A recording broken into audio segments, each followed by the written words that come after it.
Well, I appreciate the call. Yeah, those that tends to be the two military shell cases. Those are actually military shell cases. Or are you, so you just started or whatever? You'll get back to the house. Guys, they have a world, never fired a gun. Okay, so are you? Visit, Utah, so we, yeah, so I retired, and along with, yeah, the leather band, so we have a British style shirt. Right. Like I put my mouse in when I was using the keyboard. Yeah. I did it last time. And so we're just thinking about when you sell and It's like a weird mishap. No, I have noticed. Okay. Oh, yeah. There you go. Yeah, there's not a lot of loss. There is, when you was made out of shell cases. Are you have actually used what I did as a break? Actually, I just, I'm just. Guy just. So we don't have to record it, it's not technically. You don't know, but there's a lot of stuff that's dated. And like, I mean, my house was. Who's first on the agenda? You are. So, yes, but. Just What about that? It will be, So. But is that same thing where the location is closed off? it's Brandon, Fay. We start looking at it, coming down. So which of those three is going first? Oh, it has to be Tyler, right? Tyler's supposed to. Well, I'm hoping it's late, Tyler's tied to that. Oh, is it? He's not presenting, but that's what he's here for. Walls out, open it up. And then it's the same, like, so when you want to show the presentation, you just share it or screen. Because as long as nobody's sharing, it's like something that would only take 5 to 7 years. One of these I literally for 9 months. I didn't realize that. I was working on, literally, we were shut down, everything that I was doing, I was just directly that. So it was all. sharing. So, anyway, so, I was joking, I got 5 years. What is that? So it was nice that way, but. I said, this is it. You know, then that's when you really started that time. You are absolutely. This is my grandmother's house. It was kind of a. I like that sweet spot. So Let's see if we're in. Gravy. Size is very. There we go. Yeah. Yeah. I probably, one of the things, you know, there was like. Yeah. From my sweet spot, I would just first, like, I was like, chocolate fries, cakes and. Yeah. Just something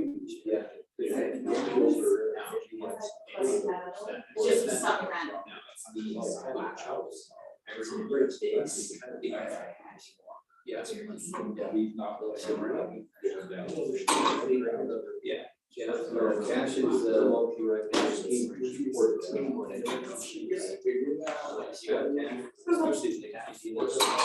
I love this.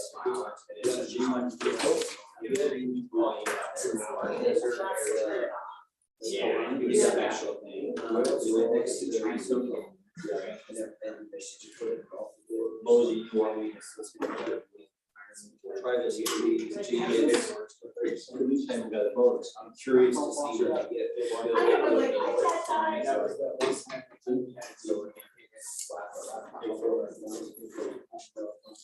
I remember that too. It was the same thing with fixed carry.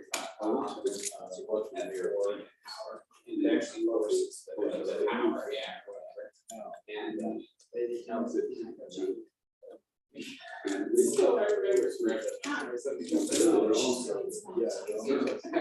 think that's something. I guess somebody can mistake. You can do it as a just in case, but now it's recording. It's recording on, you know, Cloud right now, and it's recording in Cloud right now, and it's recording on YouTube. I don't even know how to turn this one on. Yeah. There's some beautiful. I love that. 500 feet at higher elevation. Yes. I love that. We're actually our plan is not for tires. If I have.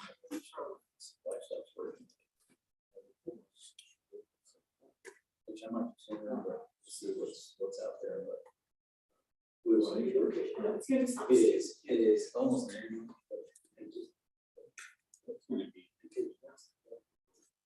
Restored. Hospitals, there's restaurants, there's no really true workforce. Oh, yeah, yeah. Right, yeah, I know. And it's like right now. How do they?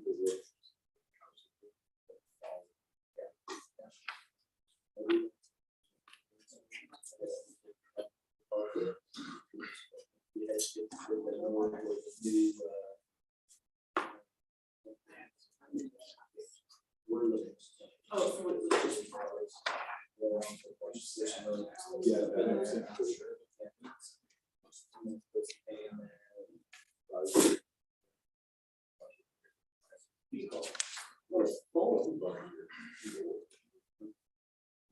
So I can get it in. Yeah. It's a property. Yeah. And they don't go, they're not, we never. See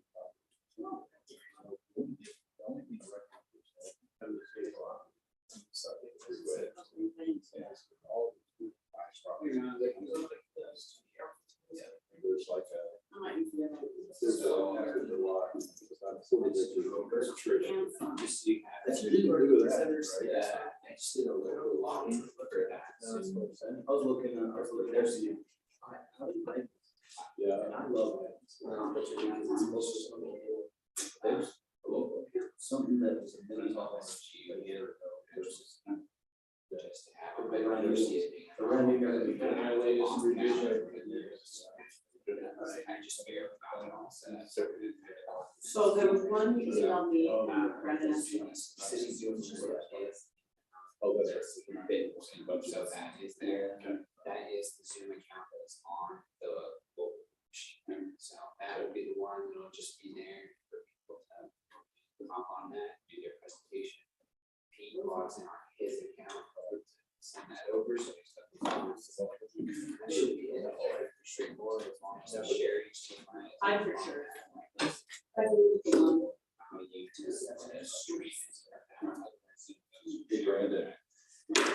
Anybody that knows you, you don't have to announce your conservative, we know that. When you say these are conservative numbers, It's just assumed. yeah. It's just weird. But this is actually just really good to find an exclamation point on it. These are conservative for brand. It's not like. But when you said that, it's like, okay, that's redundant, right? I We know can't that. find on my phone, but I put it in my email. Yeah, we're gonna show you today how they serve it. There must be something. I already believe it. I say, open up the Okay, checkbook. city council. That's fair, Steve. Don't say that. She takes over. So good. They stop sharing. So, yep, we got the, that's the new one. Beautiful.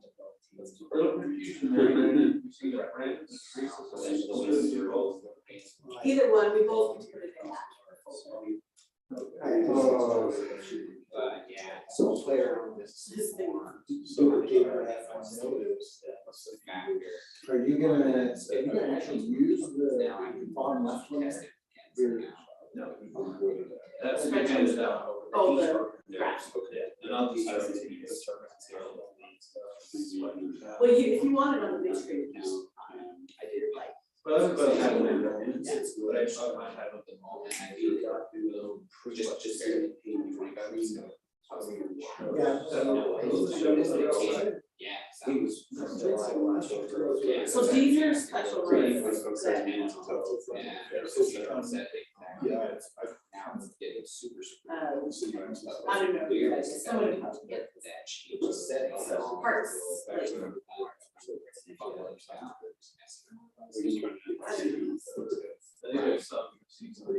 No, I was playing around, to reschedule, but that was like the first thing we were doing, like checking the set, making sure that. Yeah, first day. Alright, let's see how we go. Yeah. No, this one. That's why I think some other. It says it's full. Yeah, it's just- I don't know. Hello. This other one I got. Hey, I'm just looking at Yes. They're just worried. Lots of. That's about the only time we get them out of the shop. Understand last year.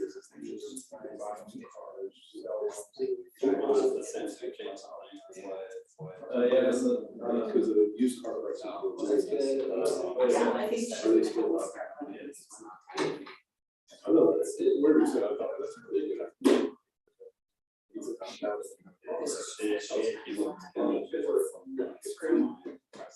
That's exactly why I did it. I don't know. Well, you get from this. For the sushi, so we can even, I figured as much. So Teresa, we'll just bring it up on this one, is that right? Something besides. Yeah, he's got that one set up, so you can just click on the presentation you want to start with.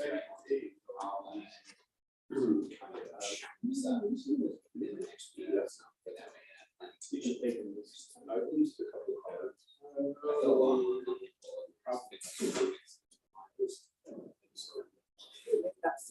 It's always pretty hot.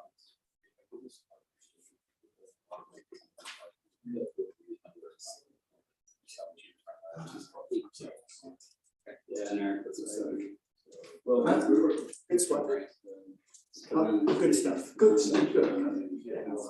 I had bakery numbers and stuff, but it's been a few years. Well, there are some times, not so good. Some of those cream buns are fancy.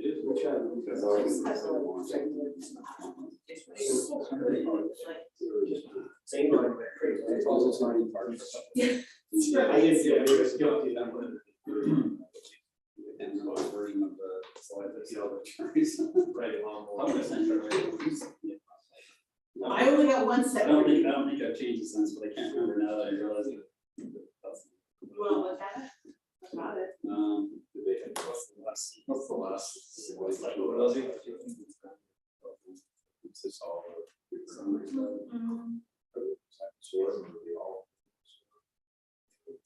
was the current one, there was two of them, didn't there?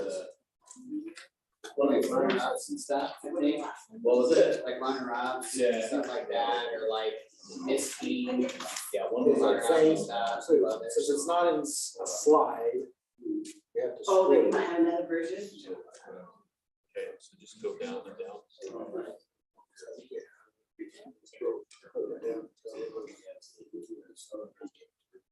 Yeah.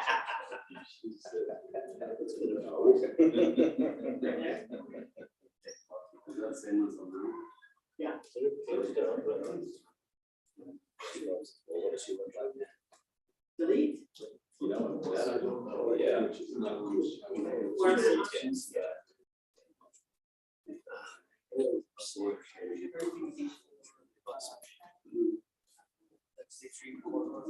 So mine's the first one, first.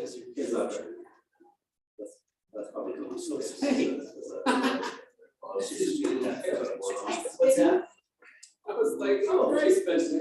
We're working through the list right now. I was just like, I should miss it. You can. What's that? You could just like, I'll send you the list. I mean, it's a real light box. yeah, that's it. I didn't notice He's it. just gonna be there for like 30 seconds, so it's probably not. But I can put it in. Alright, well, I think it's like, you know. Nothing else. Mine the first one. Should hand these out or just take it? That's a lot So I know when it's for the local, we just bring it this way. I just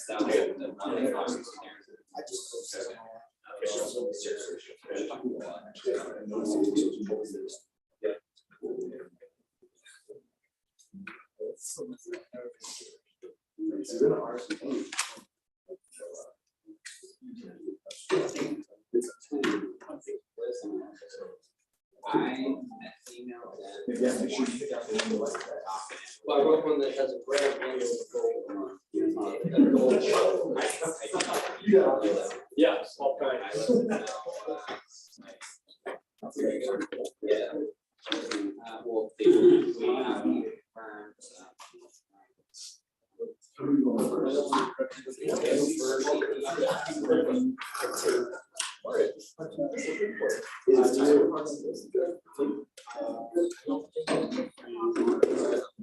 Well, it does. Same title was become. Tyler. Yeah, he's still.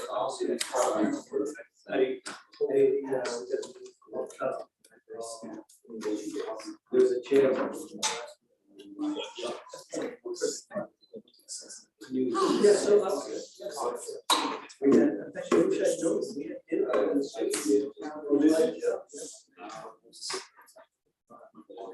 It would have been happy. Nice. Thank you. You see the guy started, but number 4 part there. So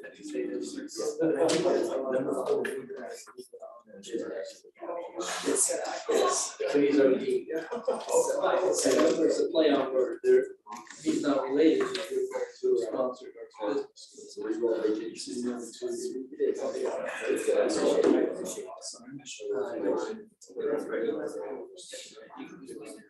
Mike, cover for Josh. Yeah. You're not nice. Where's that? You're a good man. Well, I was never, he said, he told me to jump, and I said, hi. You're like the designated the one that was left behind. I was chosen to be that. Oh, yeah. Up until the point I was told I had to come to city council. Maybe I should have gone down. He's just giving you experience, so you want to become police chief. Really know that you want to become. Or get involved. Yeah. I like it.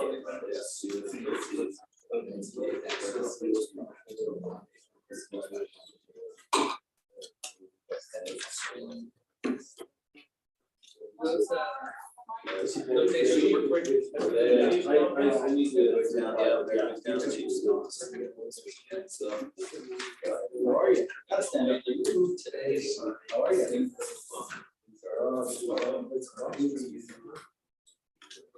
What?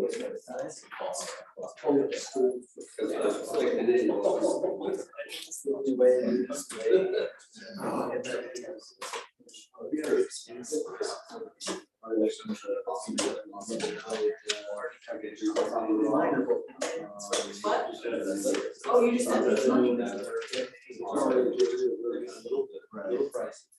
me money. Like I said, I was calling on, it's like, leave your talks here and. Yeah.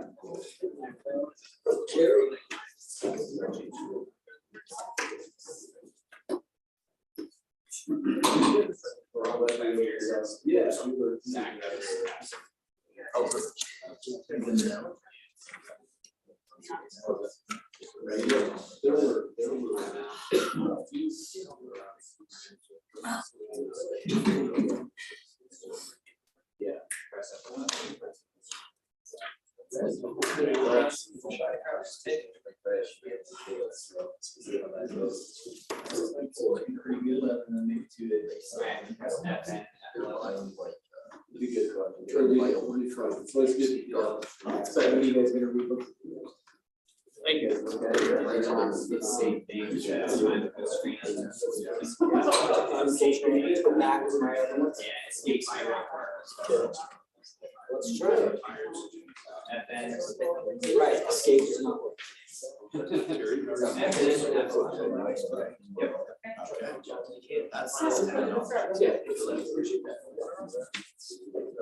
You're right there. Yeah, we're just getting started. It's not streaming, let's get which we can share screen.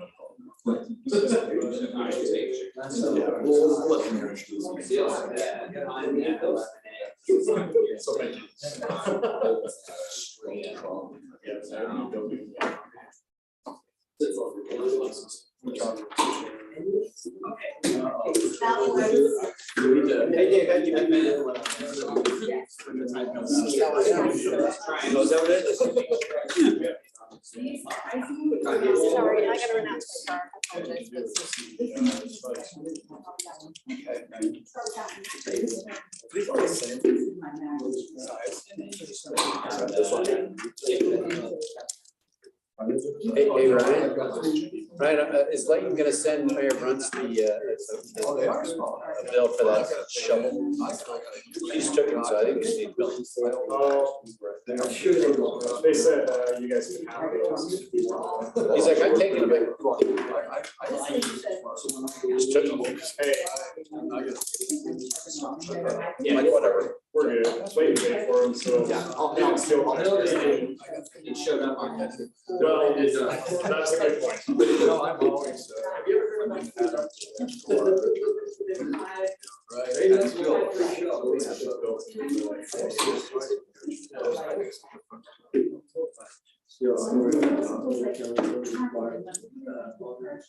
That's a different part.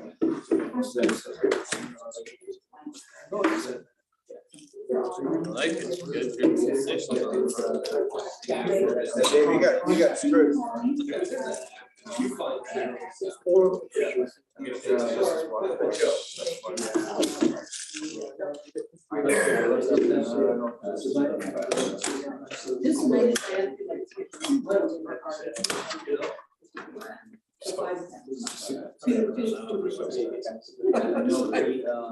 Really? Something never changed.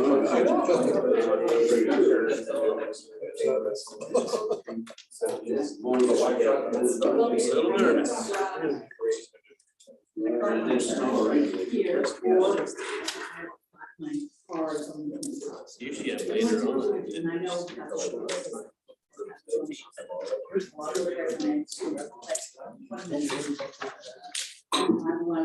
Back when you think of this.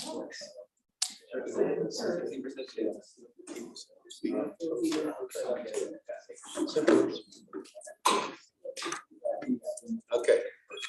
Well, it could have. Either way. Hey, Debbie, I think that's yours.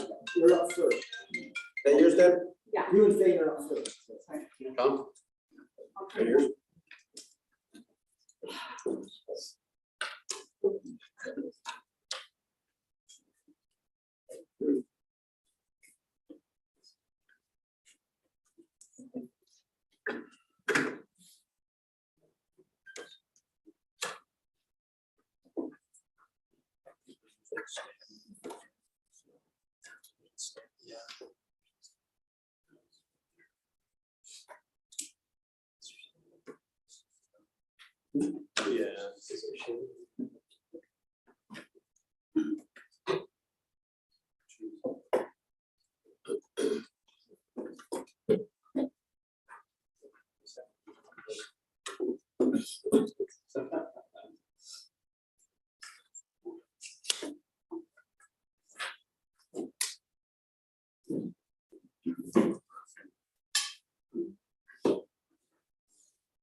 Really?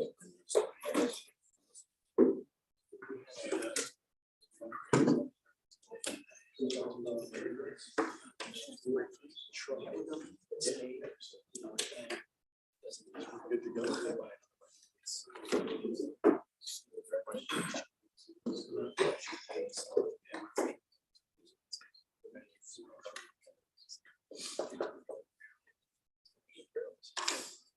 All right, we'd like to welcome everyone today to the work meeting. I think we're good to go.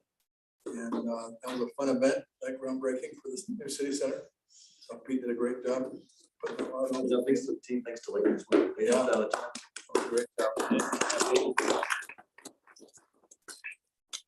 I guess I found out, I didn't realize this, but like a couple months ago, Bren was pushing me to trade my office for his. Now we know. I didn't realize that until he was talking today.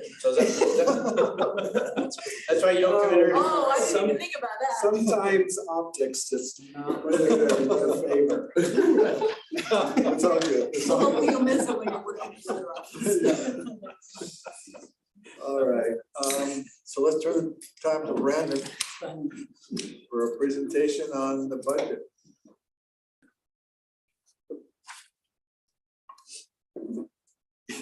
While they're pulling that up, I think I mentioned earlier, but over here in the corner are the gold shovels for each of you on the council as an additional memento today's groundbreaking. Okay, thank you, Mayor, City Council members. So today we're going to be continuing our budget discussions.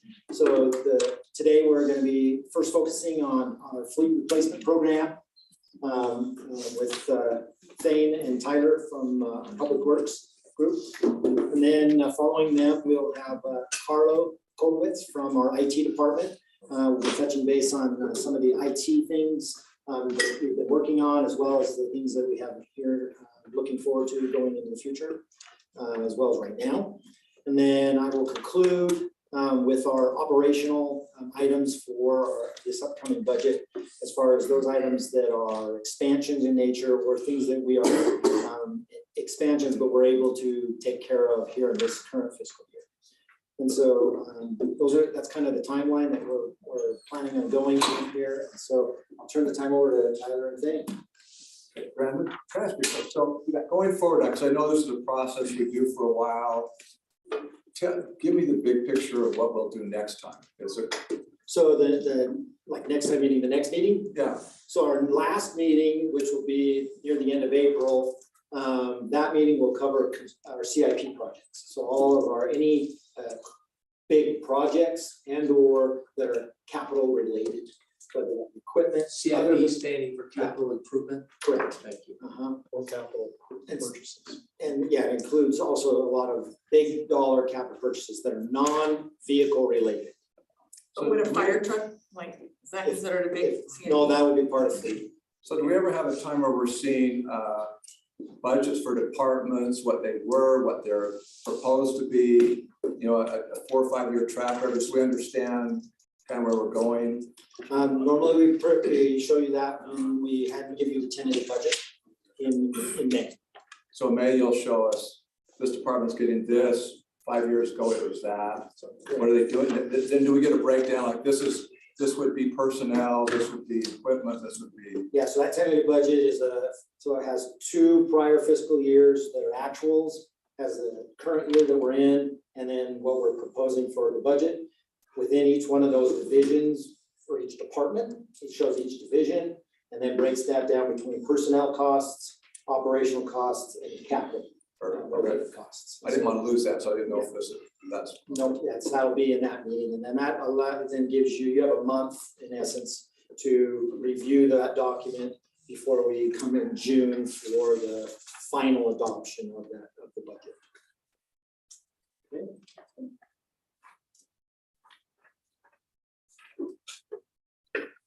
Okay, thank you. Appreciate this opportunity to discuss the fleet replacement for FY 2024. I handed out a handout here. The presentation will follow along in order of this handout, and you'll see that there's a lot more detail in the handout with some of the replacement flags and vehicle descriptions. And this is for fleet replacement, meaning an old vehicle will be leaving when the new vehicle arrives. New vehicles like that maybe come to Hillcrest Park or stuff like that will be a separate discussion, probably next time you meet. So another thing to point out, when we get down into the enterprise funds, you'll see a lot of them that are earmarked as sinking funds.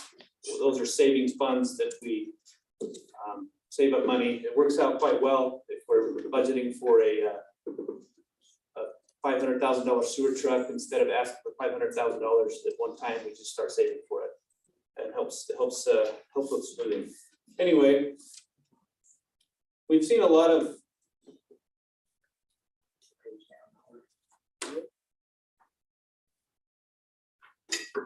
who does the down button.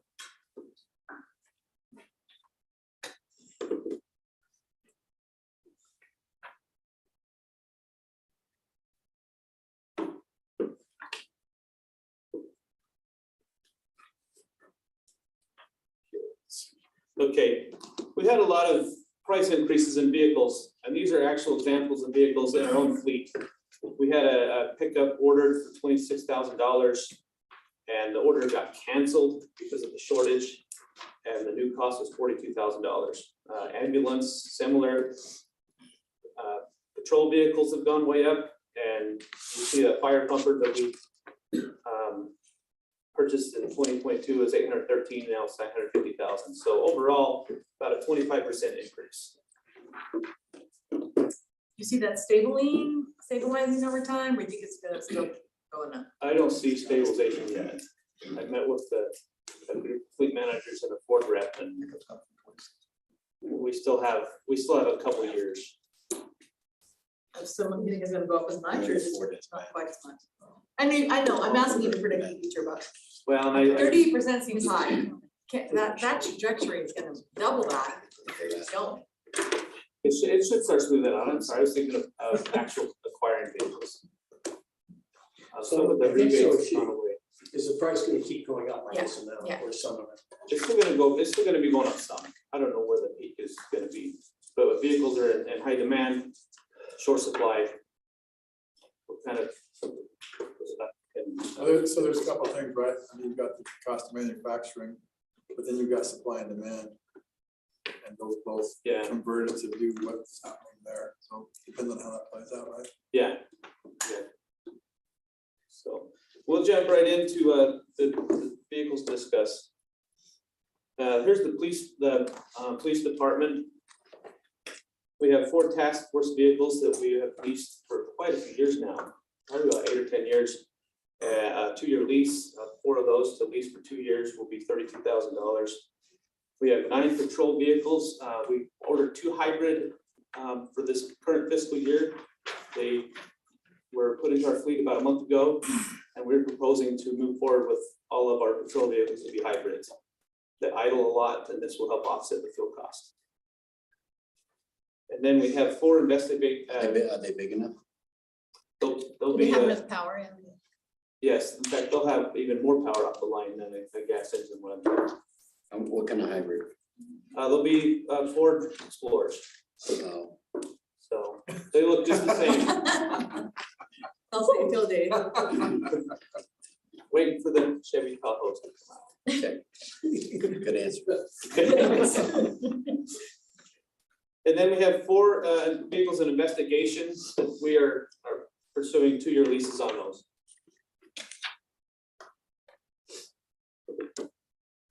Do you ever buy those at the end of the lease, or you just get a new lease? We do a new lease. So, Probably the lease factor is not very good interest rate wise. Hey, sorry, you done with this. As I look at this, it looks like you shoot towards 100,000 miles on at least police vehicles. Is that kind of your goal? yeah, and overall the fleet, it's But you're not pegging it at 50 or 60. You try to peg it towards 100. You've done some cost analysis, and that seems to be the best for us, I'm assuming. yeah, that's a good target. Ambulance and patrol, we sometimes go a little bit under that, but most everything, the 100,000 mile is a good mark to go up. Okay. I know other fleet managers have chosen a lower number, maybe because they don't want repair headaches, but you've done the cost analysis and how it feels good to us. Yes. Thank you. The fire department, we're proposing an ambulance and then a pickup to replace the battalion chief Suburban that you see going out with the ambulance all the time. At least pickup, I should add. Now we'll move into the park section. One large 16-foot riding mower. And we have a mower riding mower, smaller remower, and a pickup that we'll be repurposing from stormwater and water reclamation. And then 2 utility vehicles, those little orange Kubotas that you see in the parks.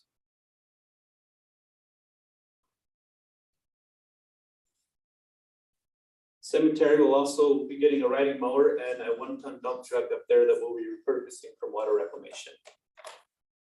You'll notice there as we repurpose this truck from water reclamation, the price is much lower than what we would typically pay for a dump truck, which is going to save the general fund money.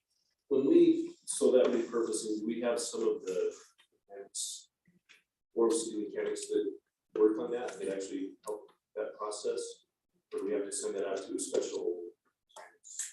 Most of the vehicles we purchase are 3 to 5 years and not a lot of miles and in good shape. Some of the admin vehicles in public works, we don't want to give them something that's really worn out and just in bad shape. So sometimes we do go and detail it and do a couple of things, but it's usually pretty light. Go back to that, I think more for $160,000. So that's a serious. Yes. If you're having a lawnmower contest with your neighbors or whatever, this is like. I'm gonna borrow that one. It's a big one, 16 foot. So does that get used like a ton just because, I mean? They run 2 to 3 every weekday event throughout all the summer. And the big parks, is that? Yes. Where you're doing those? Those are the big orange Jacobsons or maybe the big Toro. We have about 300 acres of green space. Of course, not all of it is used or maintained with the game mowers. The game mower that we recently bought, well, maybe 2 years ago, was about $80,000 compared to this. This is about $160,000. Prices have gone up on everything, including parks maintenance. So this would be like a new record, right? Or this would be like a new record? Yeah. For running lawnmower? Yeah. We too shared your sticker shock. I might add also, we asked Plain to do due diligence by looking at other options and maybe even compromising on a smaller deck. We've even looked at going at different vendors, dealers, and this is kind of what we've got for the needs we have, so. You're doing things like, yeah. We've done everything we can to keep that as low as possible, and it's just what it is, unfortunately. Still up in the air until we actually make the purchase. We have 3 more months to continue to investigate. Any more questions?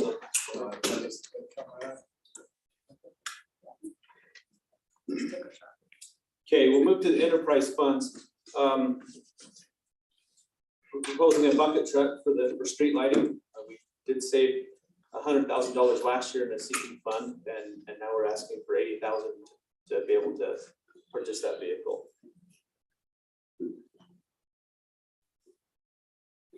Stormwater, you'll see in the next few slides, there's 7 backhoes in public works that we do a buyback program on. We purchase those, and then in 3 years, we flip those, and it's about half the cost of leasing those vehicles. It's been a great program. So I won't cover more about the backhoes unless you have, because you'll see that keep coming up. And then this jet rotor here in the stormwater, this is year 3 of 3. We've saved up for 2 years previously, and this year we're asking for the final amount to purchase that one. And then a street sweeper, this is year 1 of sinking fund, a saving fund to start us to get us on the right path to replace that in 3 years. So do you estimate that being about 450,000? And you're gonna say 150 every year? Yes. Yes. It's almost $500,000 for that rocket sweeper. We have 3 sweepers and we're out there and sweep every street about 10 months or 10 times a year. So about once a month. Okay. Just about. Yeah, we estimate that. Of course, we do the first 2 years. The 3rd year, we tune that in and see where we need to put the final amount. Appreciate that. I will appreciate that more. My question there, just wondering, are any of these like, can you lease those kind of things or do you have to purchase them? We can. The jet rotor has a leasing and a buyback program, and the street sweepers do too. And we've discussed that. We looked into the jet rotors here recently, and it was over 10 years. So it's going to cost us. We figured a little bit more to do a leasing type buyback, but we want to continue to look into that a little more. Okay. I'm sure you're just every year evaluating that leasing versus something. Yep.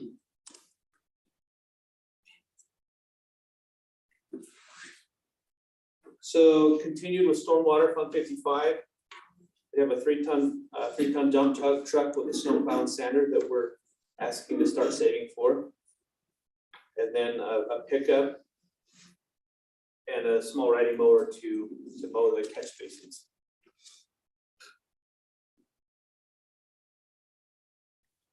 Streets, 2 backhoes, a front end loader that is in the buyback program. And then a 10-wheel Brian dust control dump truck that'll have a plow in the front. We actually saved $100,000 last year, chassis is on order. And now this year, we'd like to finish that off and get the brine tanks and the plow. Streets fund continued, a roller for the roll the asphalt. And then a sinking fund for a 2-ton dump truck.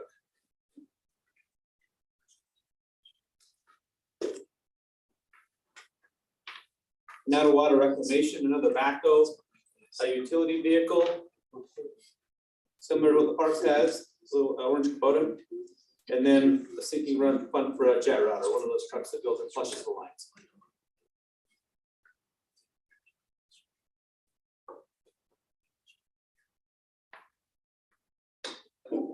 The loader, here we purchased and begin the buyback program with that. A 1-ton dump, this is the one that's being repurposed to cemetery. And then a pickup for water reclamation. Now to the water fund, they have 3 backhoes.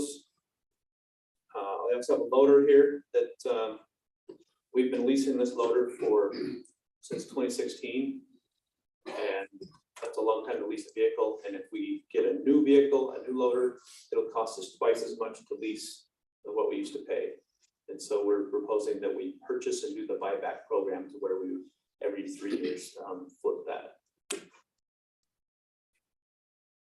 Hydro excavator. This is a very expensive truck that we decided to start saving on last year, $100,000. And here's year 2. This is the one we probably have the longest sinking fund established for.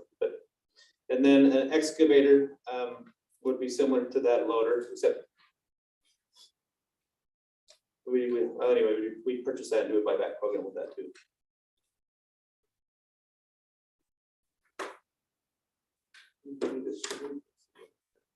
Click on that magnifying glass.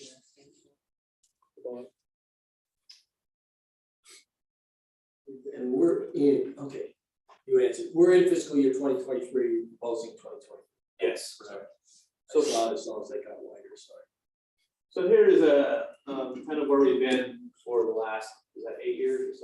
8 years, 7 years and proposed for next year. We're similar to what we've done in the past. The high years are usually fire truck purchases. And that's the analysis we have for general fund. And then the next slide is for enterprise funds.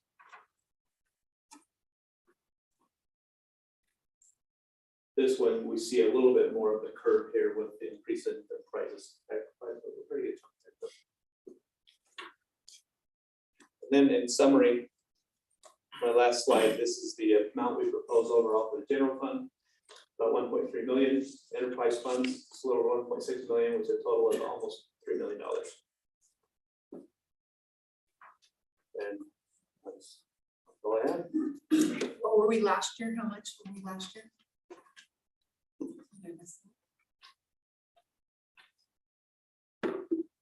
So in the enterprise funds, we are 1.2. But it looks like it kind of ebbs and flows, right? I mean, it's not like a consistent. Yeah, General so fund. you notice there's 3 things that we try to do to spread the cost over multiple years. One, you've heard Thane talking a lot about sinking funds. So in other words, we try to save up over a few years to purchase something. And then 2, we've been looking a lot more at leasing as well. And then finally this buyback program as well. But yes, Mayor, sometimes there's something that comes up that's a little bit more, I guess, of an emergency nature, like when we've purchased new fire trucks, fire engines, or maybe making sure we've had enough snow plow trucks or getting a jet rotor in the year that we need to.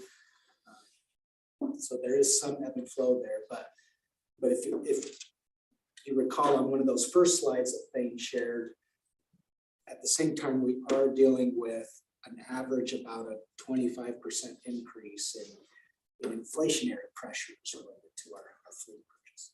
For this year. Yes. Yeah, that's what's really pushing you this year, probably. Yeah. What's the deal with the lease too? Because leases I mean, they're directly tied to interest rates, so how do you go through that analysis to decide to lease or to buy? So the leasing, we're able to lease, the company's able to purchase the vehicle with the state contract pricing, which brings the price down quite a bit from what we would go off the street and buy it for. We deal with a company called Corp, which I'm amazed at what they will do. We've looked into at least 2 other companies, and Corp's always way on top. We'll lease the vehicle for 2 years. They project how many miles we expect to put on it. And then when they go sell a vehicle, a lot of times there's some residual. They actually they give back to the city. I think, and Perisquito might know this, I think it's around $4 grand we've been receiving for a lot of our. Yeah, for the task force vehicles, yeah, there's been quite a bit of money that they'll kick back to us. And we got it with we should start to see it on the volunteer trucks. Yep. That are coming up. We should get a kickback on those ones, so that'll be another great example we should have here within the next 2 months, as soon as those come into where we can see the savings from the leasing, so it's a good option. But again, rates, what we can get, obviously ebbs and flows, right? You know that. Yeah, so we buy a vehicle and let's say keep it for 10 years, we have the maintenance, the vehicle gets old, especially at the end of its life cycle. Or we went through the analysis and it's like, well, gosh, we could maybe even save a little money or be somewhat similar and have a new vehicle every 2 years. So net cutting it off when you do this. And some of that is being strategic about the type of vehicles that we lease. So the ones where we look forward and try to say, this type of vehicle, we're gonna get, we anticipate we're gonna get a good buyback, or we're gonna be able to sell it, or Corp will buy it back at a good rate because it'll be a vehicle that's in demand. And that helps give us confidence that we're gonna ultimately have a bit of a savings compared to just buying and keeping. Okay. So do you go out on the market to see if you could buy it and then sell it and make money? Does the city look at that market? We've tried that with a couple of vehicles. We've tried that with a couple of our vehicles. And so far, to be honest, we've found that it's been very difficult to do that. Very time consuming as well, because we turn into a used car lot of sorts. Where then Thane turns into a used car salesman as well, and then he's checking market. We've advertised on KSL classifieds as well, so. Yeah, thanks to Trevor's help. It would change a paradigm here if we did something like that. Because the truck market is insane. It is.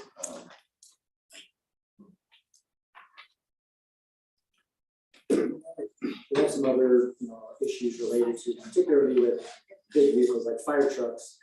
We are looking at such a long delivery schedule, even from when we actually order it. We're trying to evaluate when is the optimum time to place that order, because when we place the order, they want some money down when we place the order, then some additional funding when obviously it goes in scheduled for production.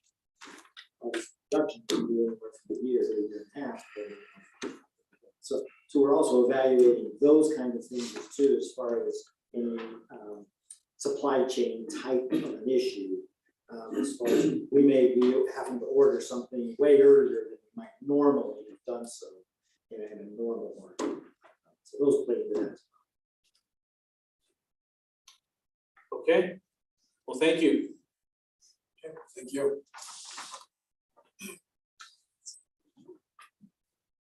Call turn forward.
Great, well, thank you everybody for having me here today.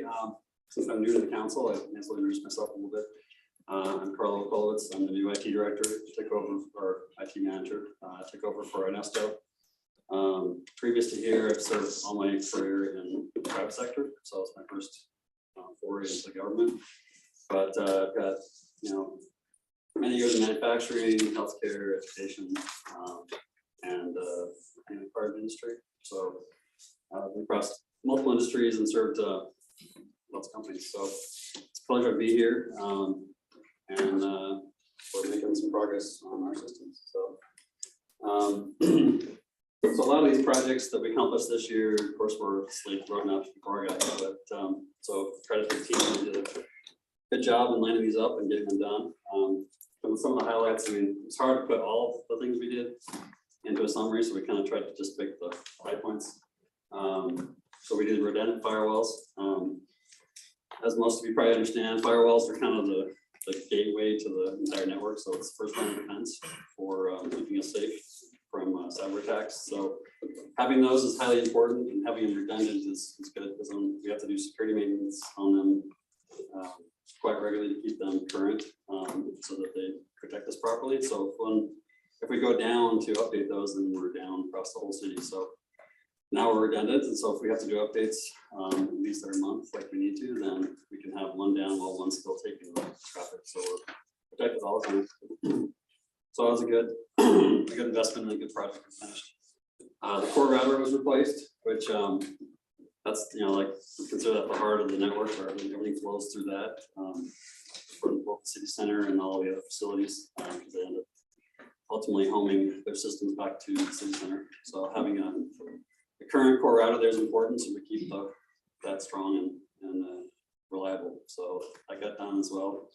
We rebuilt the senior citizen center network. It was kind of done a little bit haphazardly initially, and it was also kind of antiquated. So we did a refresh to get that up to the current spec and fix that up.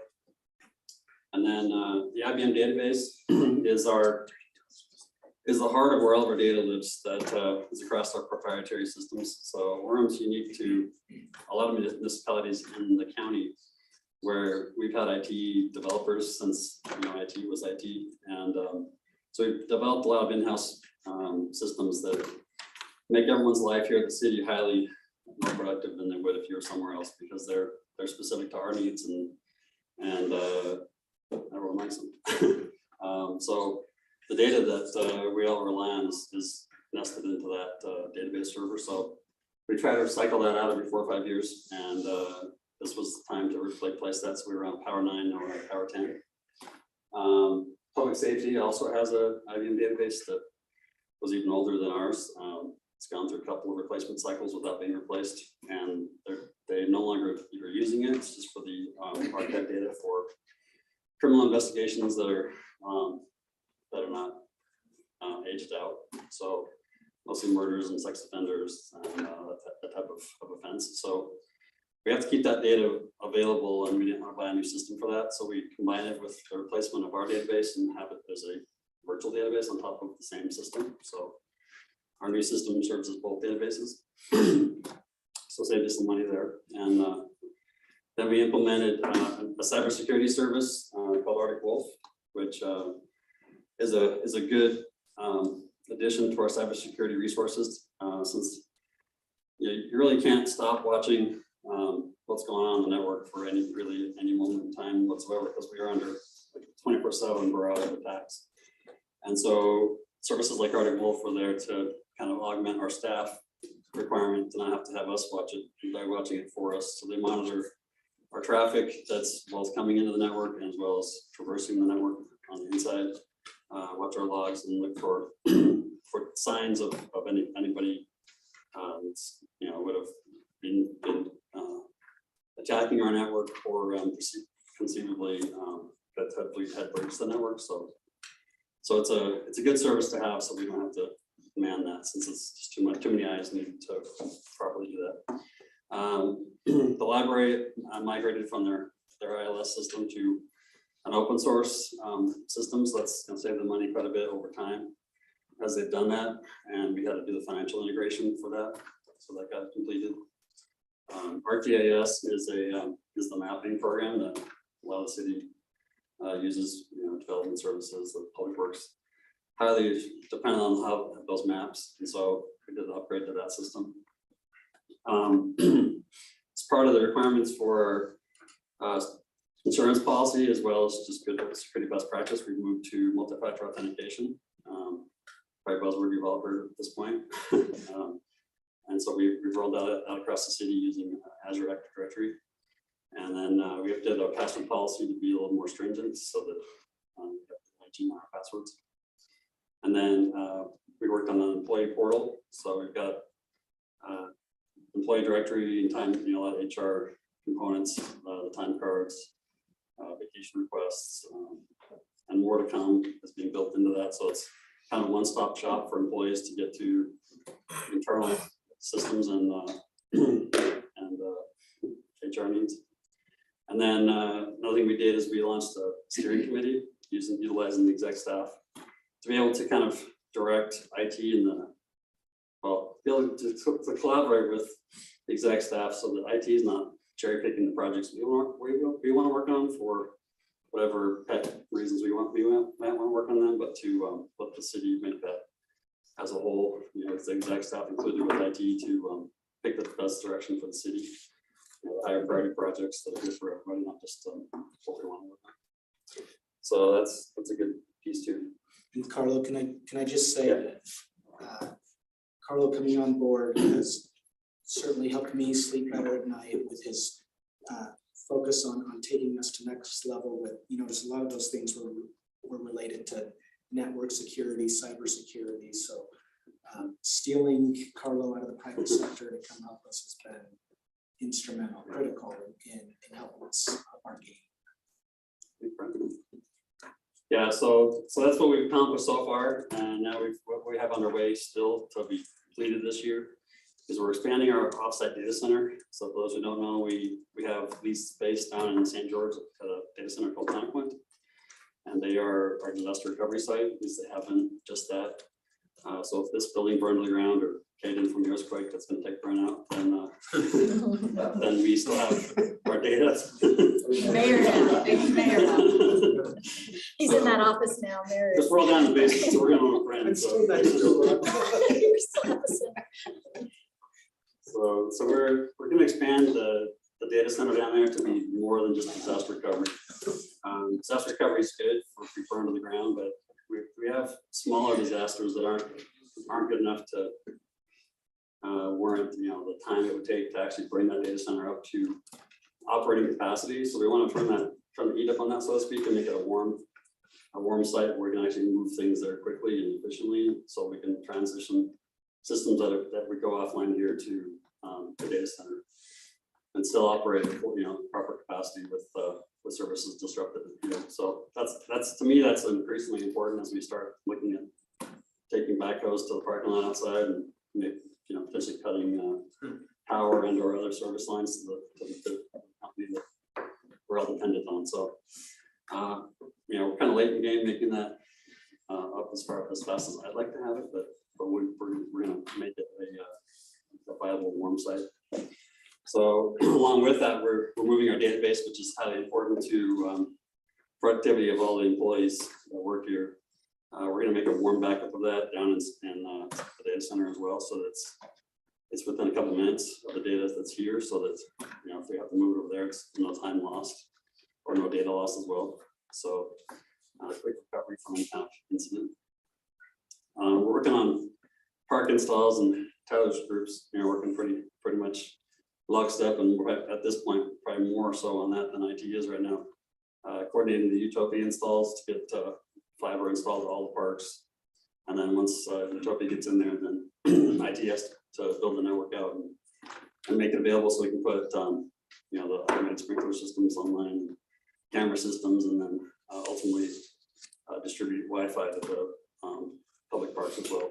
So we probably won't cover all of the public parks, maybe every booking for any other park. We're going to kind of target the more populated area of the parks first, as well as some of the more high value, more popular parks first as well. And it'll take us some years to get it completely built up to where we want it, but we are working on those right now. Public access firewalls. So we did the core firewalls, earlier. Now we have a second set we want to move all of our guest traffic to. We kind of want to deem the guest traffic, the public Wi-Fi, even conferences like this where we bring outside vendors in that might have an affected device. We want to have those closer to our network than we need to. So we want to segregate all the non-employee devices from the public. So we're going to put those behind their own set of firewalls. That'll give us some extra capacity as well as some extra security. We're working on PCI DSS, which I don't know if anybody of you knows that term because it's not that common, but if you've been in the financial industry taking credit card data, that's the compliance standard that all the credit card industry would have anybody who takes a credit card comply with. And so since we take credit cards for payment, we're beholden to that. So there's regulations that go along with that. Unlike other regulations like HIP as a law, so it's kind of vague in what you can do with it. And it kind of relies more on litigation to determine what's acceptable versus what's not as you comply with the law. PCI is a little more specific. There's actually very specific things that we need to do to remain compliant, and that kind of changes every few years. So we're in the middle of another change in cycles where they're updating the standard from 3.2 to 4.0.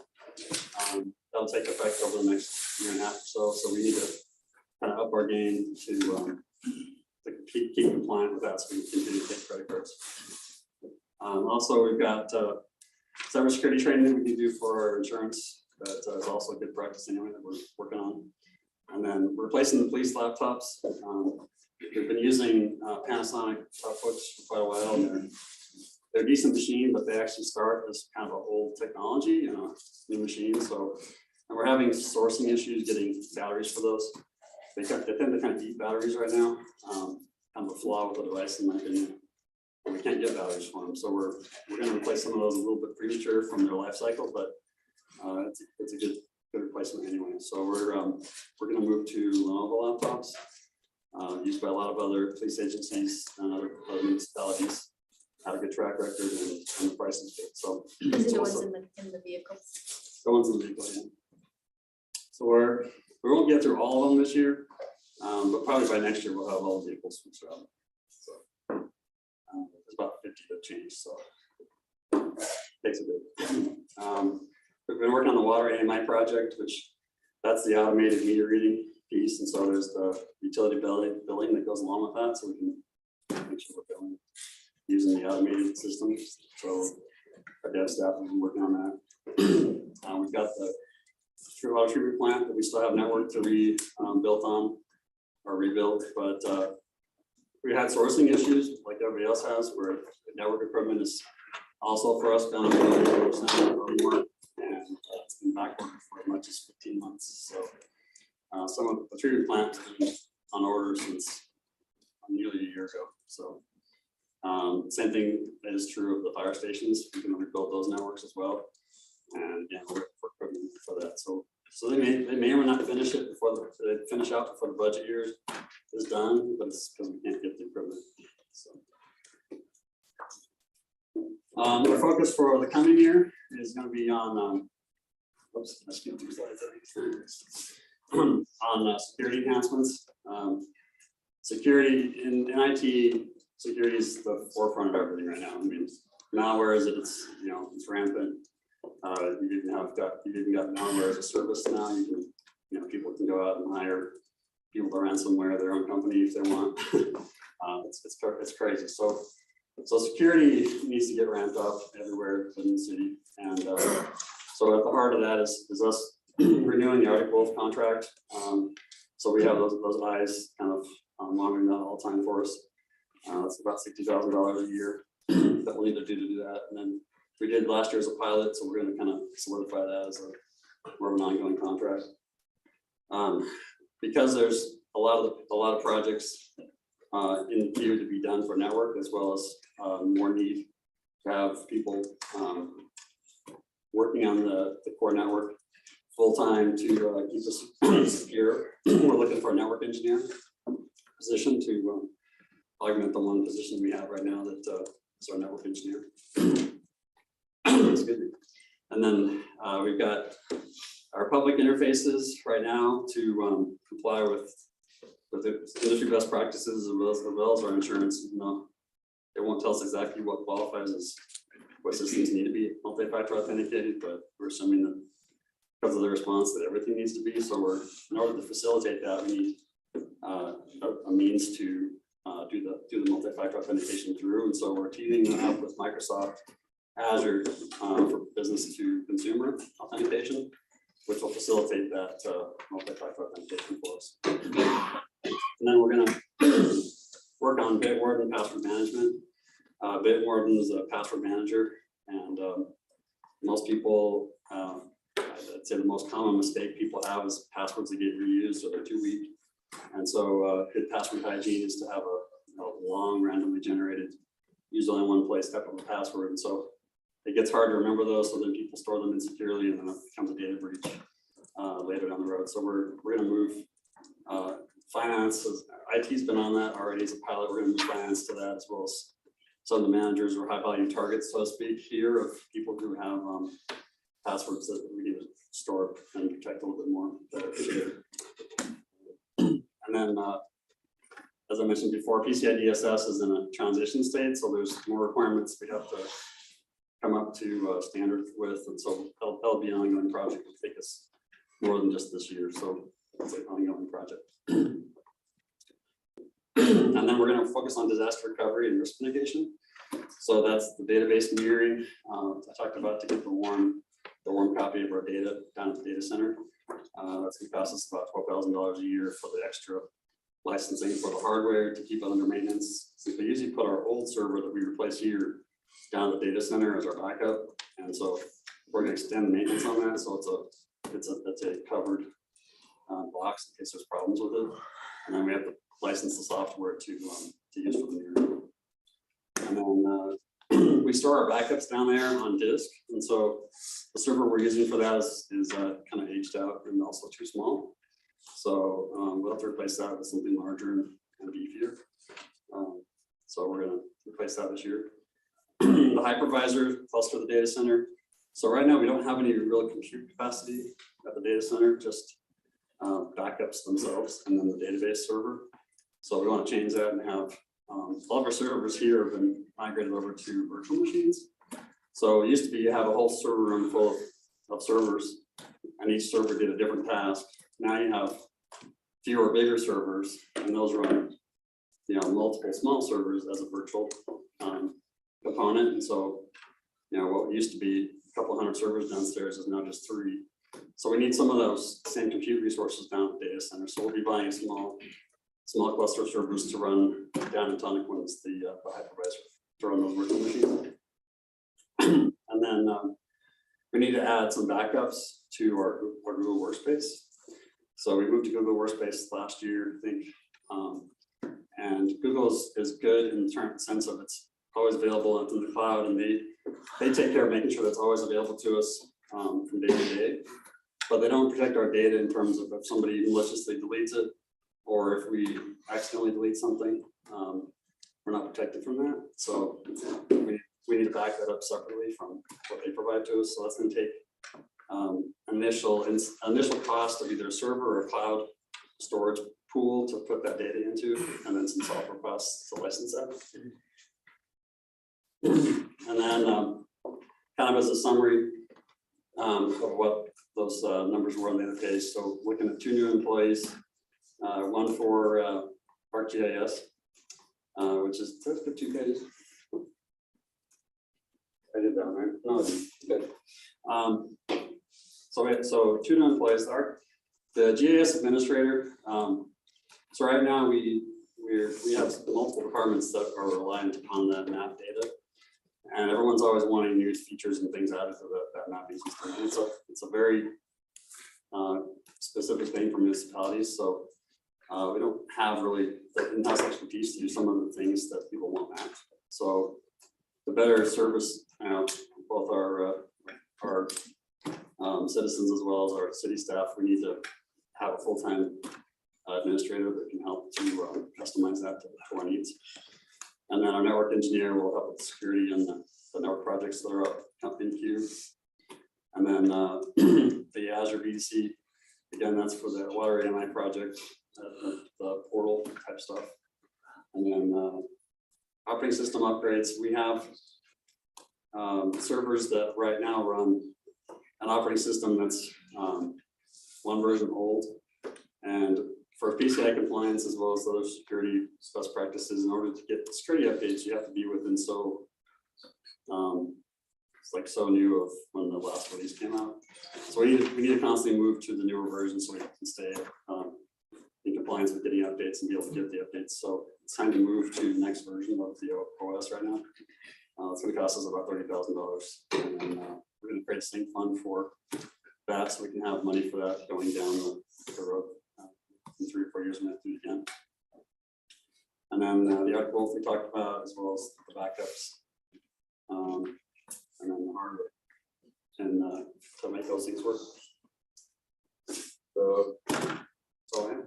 I do have a question. Do we have a like computers set on employees' desks? Is there a rotation? Is it a 3, 5? What's the rotation? We're trying to do 4 to 5 max. And after I came on board, I saw that they were kind of a once and done type of rotation for those. They get put on a desk and they'd stay for their life cycle and then rotate out. And if somebody quit early, sometimes those machines might actually get retired when they were newer than something else that was already deployed. So I proposed to the executives some months ago to kind of waterfall those a little bit more than we've been doing, which means it might have been bought by Public Works or City Manager's Office, but you end up being deployed at Public Works for half of its life and City Manager's Office for half its life. What that does for us, it's a little bit more laborious because we have to move those machines around. But we have the staff and resources to do it. But it does extend the life and the usefulness for the people who use them. Because the role that it's in when it's first bought can be somewhere where it's needed to be newer. And then halfway through its cycle, it can go somewhere where it doesn't matter if they have a brand new machine or a good machine.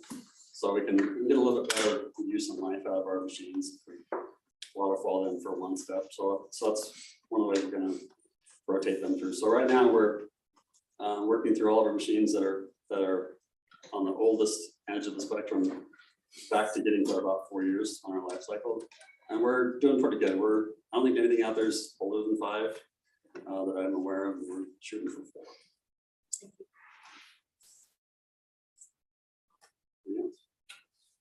So you're talking, the focus 2023-24 is security. Yeah, a lot of it. What keeps you up at night? Everything. so coming from the background that I come from, it's healthcare and bank card industry, right? So probably the 2 most strict, the most scrutinized industries there are. So places I've been, security is like top focus all the time, and I've built those systems from the ground up and know what's involved. So coming here is a little bit of shock. I wouldn't say we're in horrible shape, but we're not best practices. So there's a lot to be done. So that keeps me up because there's much we can do to keep us more secure. And there's only so much we can do with the resources we have, right? Between purchasing new equipment and then implementing new systems and retooling systems we have. It's a pretty big task. So Brent's been good enough to recognize that and give us some resources that are kind of short supply this year. So I feel grateful that he sees the need as much as I see the need, and we're focused on that. So maybe one example of that is Carlos' proposal with the network engineer. So as you know, we've got a lot of big capital projects that are going on. And what we found is that previously, we kind of took for granted everything that needs to go into to build the network right from the beginning. And so, and to do that, it takes time, it takes the work. And then it saves us over time that we don't have to go back and correct or add to or change once the walls are up, for example. So, so Carlo brought, for example, that idea. Well, let's be a little more preventative and proactive, and let's make sure that now moving forward on existing and future capital projects, we have someone that's helping us from the ground up, make sure that we're protected in terms of the network infrastructure that we have to, that has a component of virtually every big capital project. Yeah, I mean, even anymore, even lights are automated now, sprinklers are automated now, fire system, I mean, every mechanical or system that's in part of the building is got a network component to it anymore almost, so it's more and more required to be part of that initial project, both for funding it properly as well as also building some of the infrastructure in. So you don't have to go through a remodel when you first move in. So we're trying to do a better job with that. So we can maximize our dollars and get the best product we can get. So. Do you like the general structure of the network? It sounds like from a security standpoint, I think. We're on a good footing as far as where we're headed. We just need to get there faster. Get the what? We just need to get there faster. You know, we're trying to deal with what I would deem and Steve Cannon, who's my assistant. We have a pretty good vision as to where we need to be to keep us, best practice and the best of our game. But it takes time, money, and resources to do it. So we're picking the highest value targets in terms of what's our biggest risk and what's our best reward, and starting there and just moving to the list. So I feel like we'll be ahead of the game as much as we need to. But if we had somebody targets, a rogue nation, want to target us specifically as a municipality with the resources that they have, we'd be. So we want to make sure that we stay off that radar and that we're ahead of it enough that if we take a hit, that the impact is less. So that's why we're focusing on things like backups and redundancy first. So if we take a hit somewhere, it's not a massive hit. It won't be catastrophic in terms of financial impact or business impact. So we're trying to, like I said, focus on those higher value targets first. You talked earlier about public access firewall. Yeah. And thank you for that, because that's something that I would have thought about. But yeah, anytime somebody accesses a network, you're exposed to whatever they've got. Right. Yeah. So would that be set up as a completely separate network from, so we have two networks running simultaneously? So the nice thing about the IT space is that you can virtualize what used to be, we used to have to be physical before. So it won't mean we have to have duplicate network infrastructure per se, but we need to have duplicate services. And so if we break out those services, it'll look and perform for the guest as it would if it was, somewhere completely foreign to us, meaning if it came from Russia, or if it came from, the person next to you that's plugged in a different port, it'll look to us the same, but it'll be on the same infrastructure we have installed. So there won't necessarily be a lot of dollars that'll be expended there, other than in the firewall side, since that's kind of the core service. So, and where that's the first line of defense, it's kind of better to keep those walls separate. I mean, if I can summarize and emphasize in part in answer to the question, Carlos been trying to first help us find out what can we do within our existing resources. Yeah. One example of that is, some of you may have interacted with Jake Gold. He was our help desk supervisor. He may have helped you, get a cell phone going or get a laptop fixed or something. And we saw that he had capacity, and so, or I guess Carlo did, and started transition into helping with our network. Again, in part, I think to show we're doing the best we can with the resources we can. We're taking advantage of the capacity we have with our existing employee resources as well. And as you see, in part focusing and emphasizing, prioritizing this, we've gotten a bunch done within existing resources, and now, and that's proven the need for it. So let's propose then for your consideration some additional resources in this regard, so that we can get further along. Right.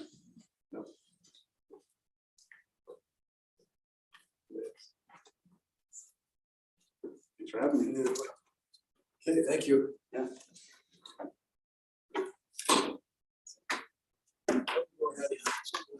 Why don't we go ahead and take a lunch break or dinner break, just for like 10 minutes, and then we'll come back and we'll have you do your presentation. Sounds good. Do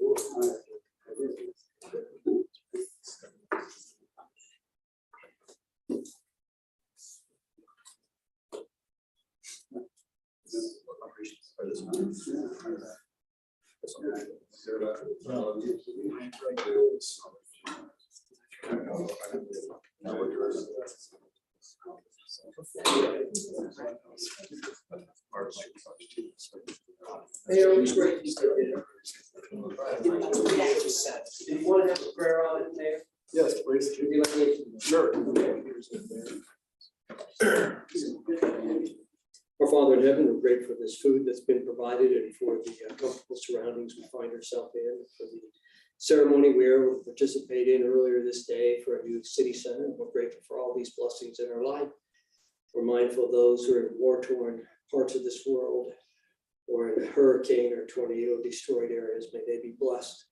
May we continue to show enough wisdom and avoid those things so that when they do come, we'll be better prepared. We pray. Amen.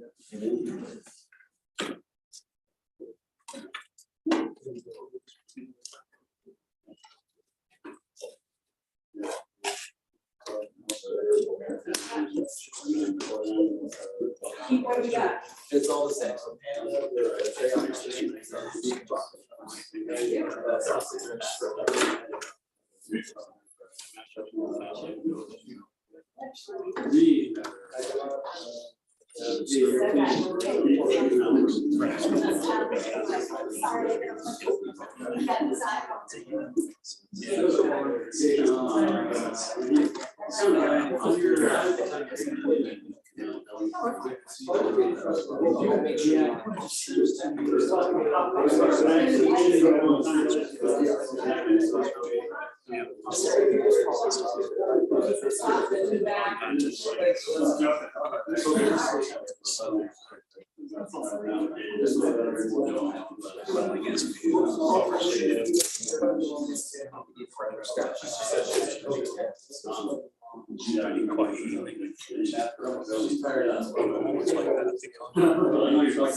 Really about. Yeah, that's it.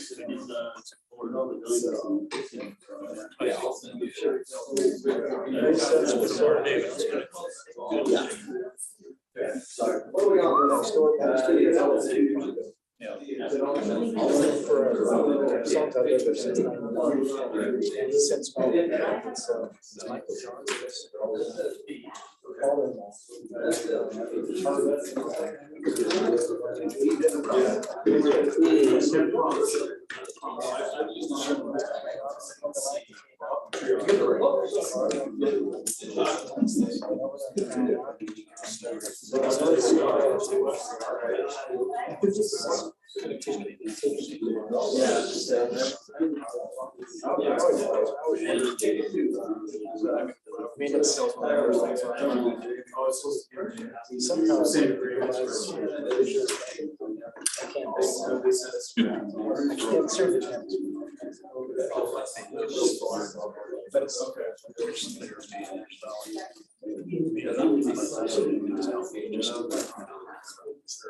There's plenty.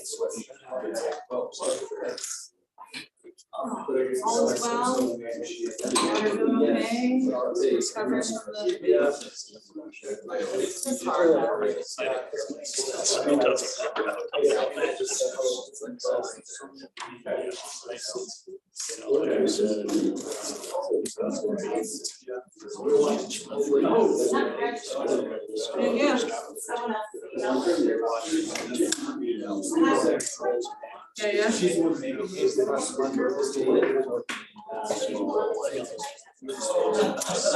Yeah. Yeah. So. I'm guessing they will call it sophomores. Yeah. Okay. Anyway, it was just I would have loved that. They weren't bad. They were pretty good little ballers. She was always hustling.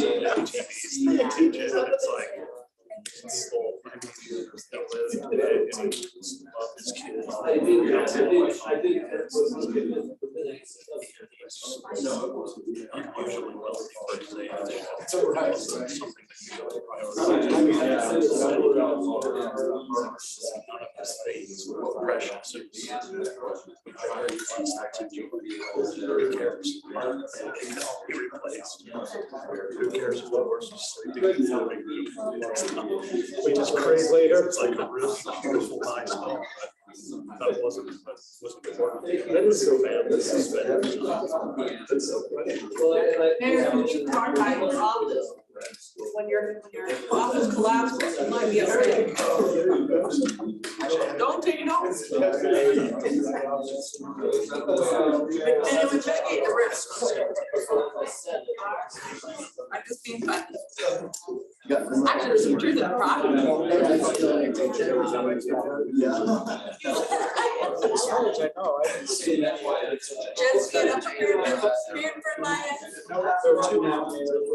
Oh, is there? Okay, maybe It's probably. no reason right there. No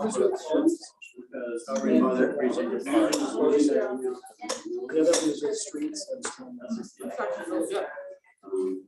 That's the main. That's the. Sauce is the first bag with the fortune cookie.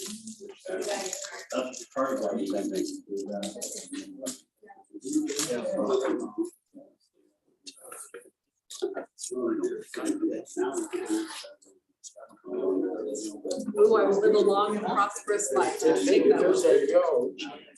Take that one.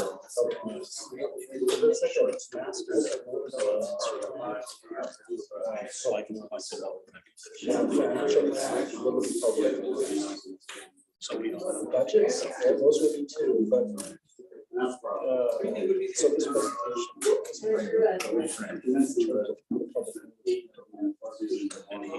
Well, I got stolen yesterday, but so. I just don't want 7 credit cards, a little bit of cash. So I'm talking to future events. I think the next one's gonna and people, what they do is they take, they go to Target, Walmart, but all the gift cards. So we're all like $500, $1,000. Well, Because this one's at full levels. yeah. 2 weeks out, she needs. Maybe so. Maybe you're gonna be safe too. Let me show you what I shared.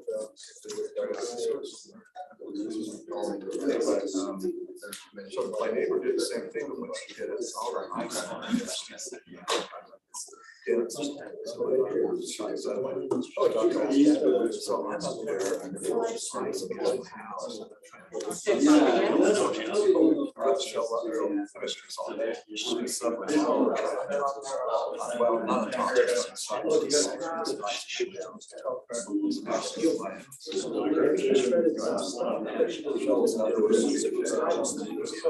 Well, in this case, we probably use that somewhere. Anything was delicious.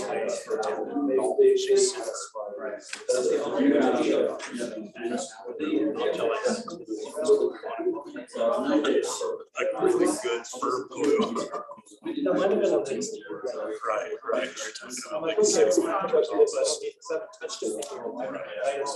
One full year.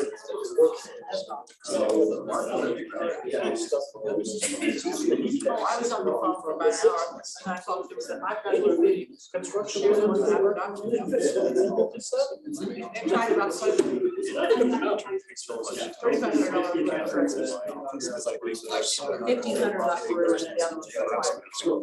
one. You know what I mean? It's like, it's got 40 versions since then. But they're in these cabinets that I just don't even see whatever is there. I don't need the space. So it's fine where it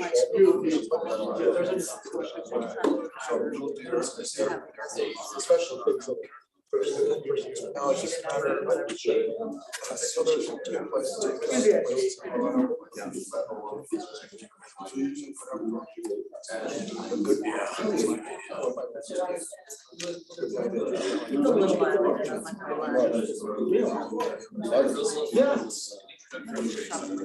That's a lot. That's a lot of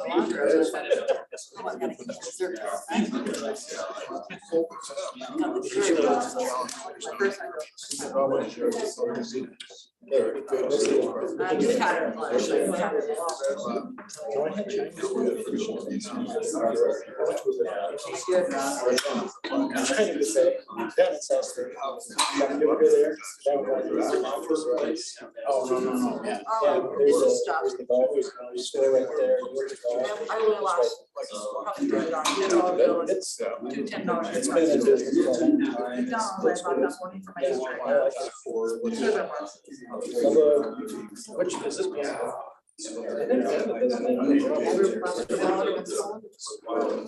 got a lot of options. I like the spicy stuff. I like the I just tried moved on Robert. $8,000 worth of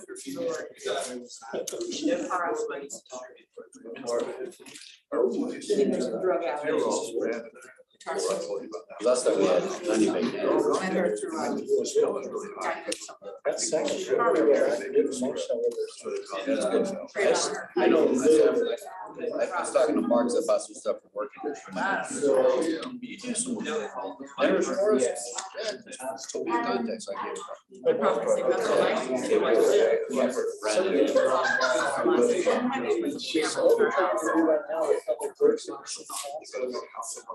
First of all, you guys know it's hard to shoot many people in town.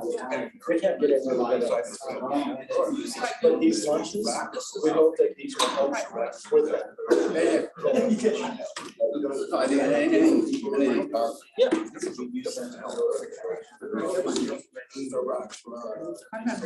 was talking to the snowflake, I was like, I'm there. They're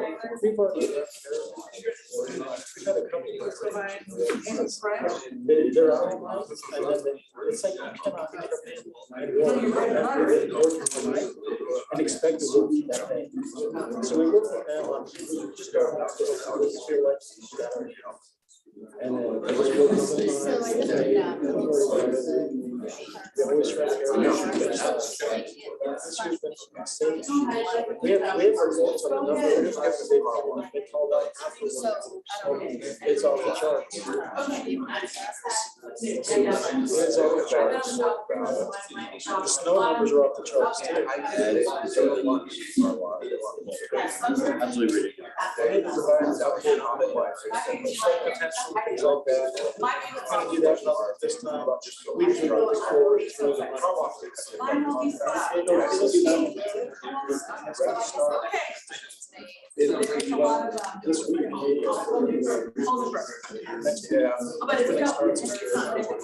But it's not rocket this from me, that.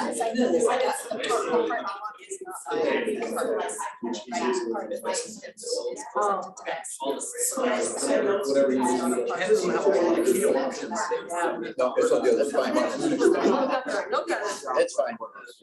For Southeast Florida. A lot of. So, yeah. After I told you that. Okay.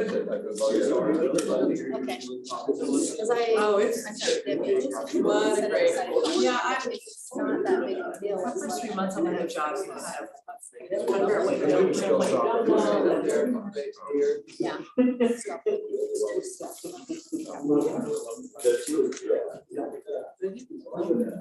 So let's go ahead and start again. Everybody? Okay. You got a lot of voices.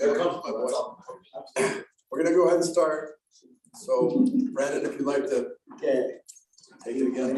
Get this shared online. Yep.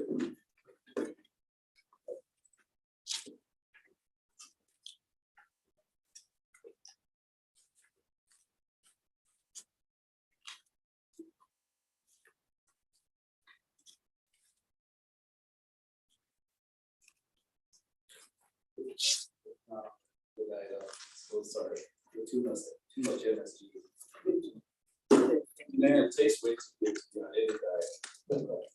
So now that we've blown your brains away with our fleet and IT items, which I don't know about you, especially IT.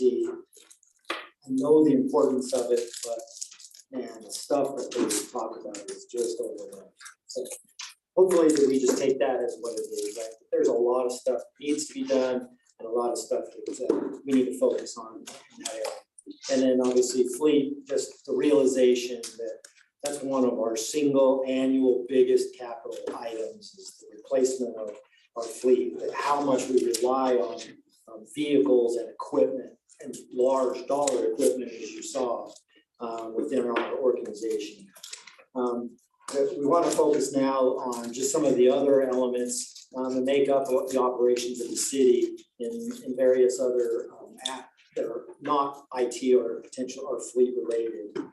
And just to give you an idea, I put up here just a brief process that we go through as far as expansion what we refer to as expansion requests, which are dollars over and above what we have now that the departments are asking for to fund new things that they've indicated they have a need for. And the process generally is that they submit those requests, those are reviewed by a subcommittee and then evaluated and determine whether or not those are things that we feel like we should move forward with bringing forward to you as discussion items. So that you still have an ability then to say, look at those and ask questions and go down that road of identifying those. So within our general fund, want to first focus on the left-hand corner. We'll kind of go down the left side and then over to the right. Our fire department uniform costs in relation to turnouts. Those, just like almost everything else, the cost of those turnouts has significantly risen. And obviously we want our fire folks to have the equipment that they need to be able to perform the duties that they have. So a second item on there, fire prevention would like to expand throughout the community. They've been funding a lot of the little things that they're involved in, just out of wherever they can find it, for one thing. And then number two, they want to expand the scope of what they do in helping people, particularly commercial establishments, but even citizens within their homes, identifying things that can stop a fire from occurring in the first place. Now, with that said, we are investing in and reworking our fire prevention, fire inspection program. And as that program evolves and we have the income coming from that modified inspection program, that's when these programs related to this fire prevention would kick in. So it's not hey, we're going to go spend all the money first and then try to make the fire inspection program work. It's going to be the other way around. Just to give you a heads up in relation to that particular thing. And what Chief Sanderson had indicated is this expansion would allow proper funding of a Citizens Academy, an Explorer program, at-risk community reduction. So there's a piece of this that also applies to hopefully lowering the city's EMOD rating, which in turn supposedly, it's my understanding, would lower everybody's homeowner's insurance, your cost of your homeowner's insurance, because the city has a lower EMOD rating in relation to, and we get that in many cases because of a good fire prevention program. That's the ISO. Oh, it's the ISO rating? Okay. EMOD must be just us. Yes. Whatever it's called, it's good. Yes. Development services. They have been in the past receiving code books, if I remember correctly, in paper form. That is going away, and we've been able to share those paper forms kind of throughout the organization. Because they are no longer issuing those in that format, we're kind of being forced into using software to be able to get those. And obviously, we need to have multiple individuals with access to those codes. I don't know if Ryan has any more he wants to elaborate on with that. Yeah, and our building inspecting program also impacts the ISO rating that Brian just alluded to. And so our building inspectors making sure they're up to their knowledge of the codes so they can pass all these different certifications and exams that they need, helps us keep that ISO rating.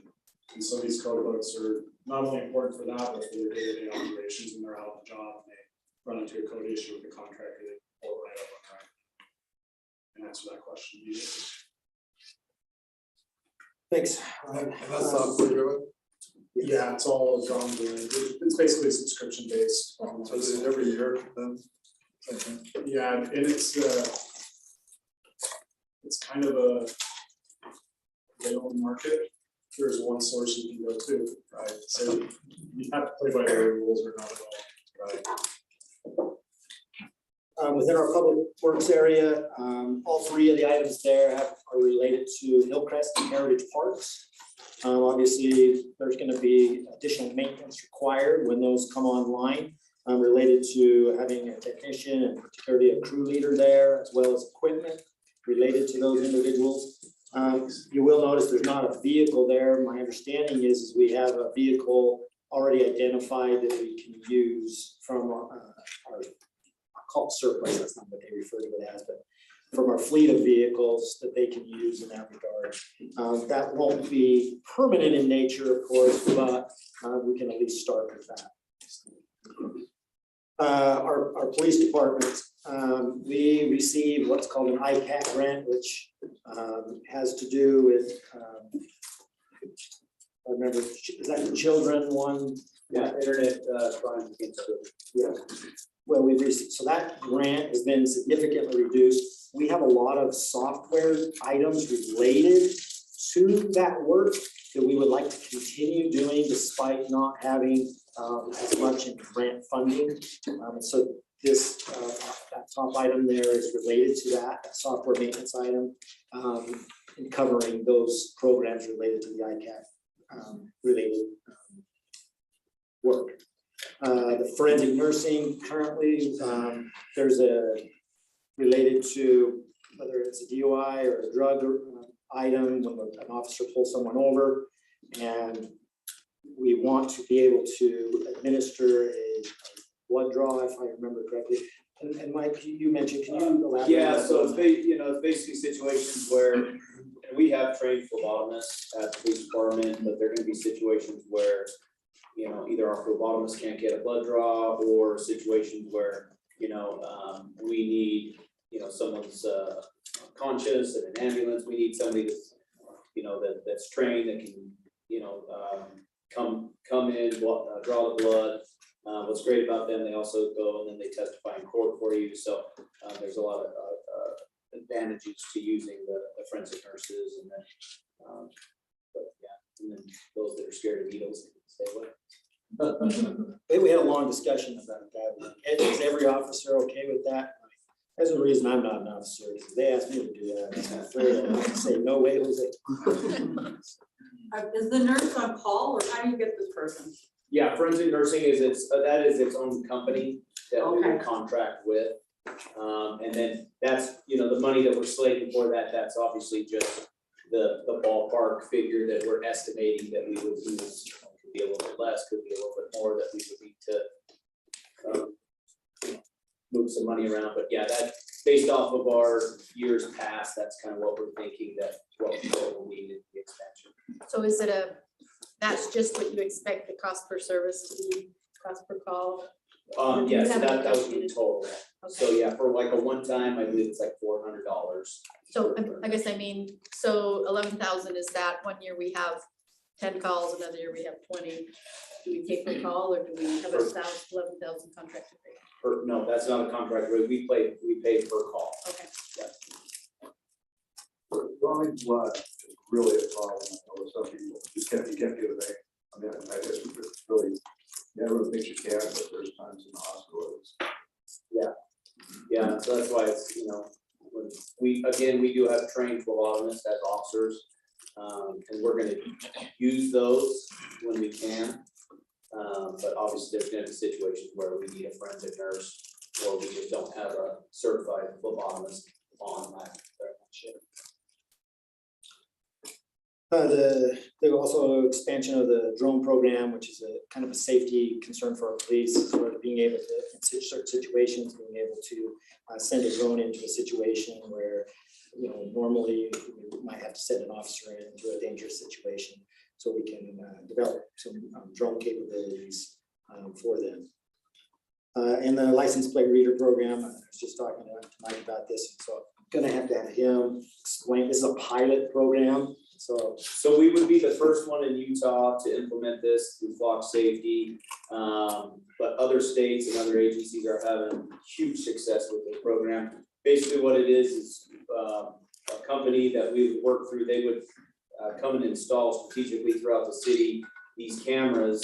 But these cameras they are tied into the state database and they'll read license plates. So perfect example, crime, bank robbery just gets committed, suspect vehicle leaves, we could pull up our cameras in real time, get a license plate, and then follow up with that case. The biggest thing is then we're getting in less pursuits, we're getting in less, situations where officer safety, we can get suspect information, real time, follow up with these cases.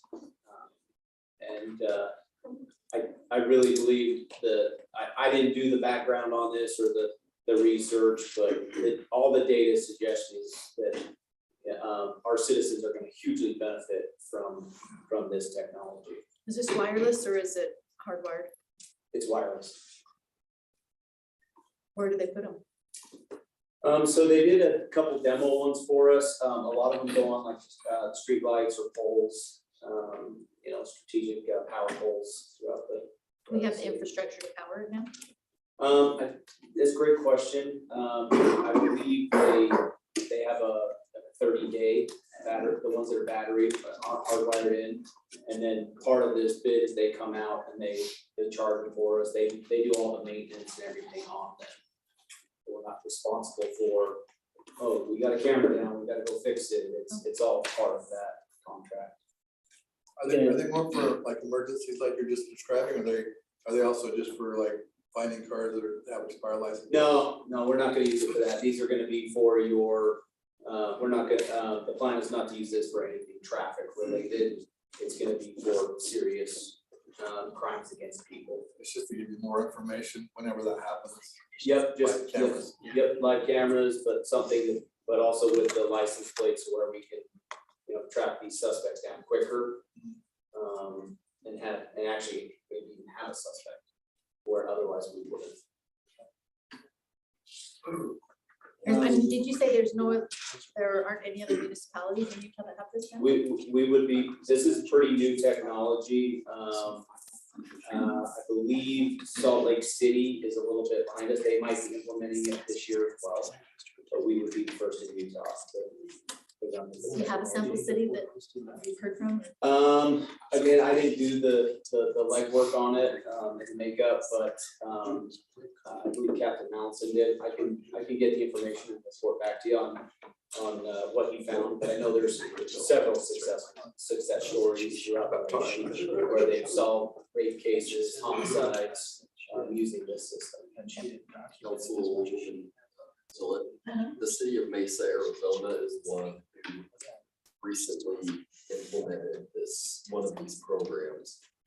They use it for these calls that come in that are high crime. And they can track through the different cameras, the direction the criminal is heading so that they can mitigate that before it escalates.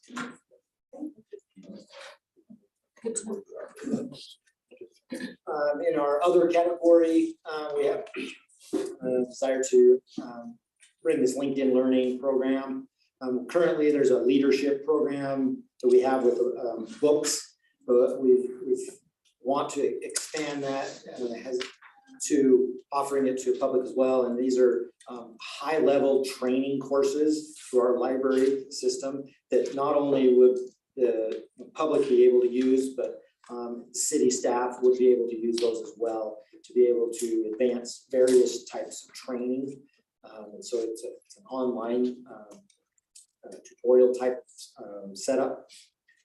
And then there's been a desire to have, let's say, contracted music or of that nature, concerts during our farmers market time periods. So there's a component, some dollars related to adding that to try that out and see how that goes. I can comment on that. I think that Arts Council wanted to see if you get a little more, since you already have people there coming in, seeing if they would have a built-in audience for that. So we're excited about that prospect. Within our facilities fund, we are, especially with a new building coming online, they would like to get some software so that they can plug in all of the things that require maintenance within a facility and then be able to track those.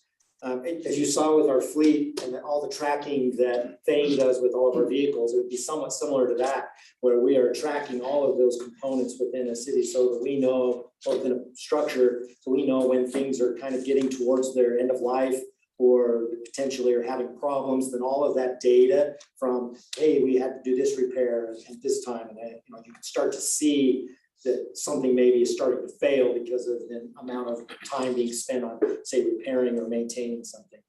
And so it's a way to be able to track those items, not only from just even knowing about them, but number two, to even be able to be ahead of the game and maintaining them.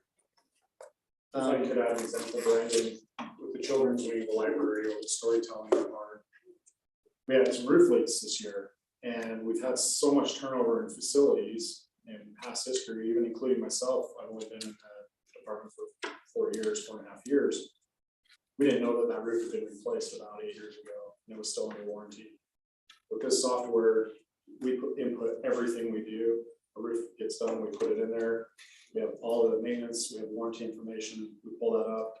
Luckily, we were able to find an agreement on that roof, and we contacted the firm that put it in, and they came out and repaired it for free. So we thought we needed to replace the roof because we didn't know it had to replace. So this is getting us kind of up to speed with the real world. Pretty cheap to get that kind of payback, right? Yeah, exactly. That's One like, inch is one couple of urinals right there, you know. Replace them. And that's a good price on that. We just purchased some of that where it was more than that.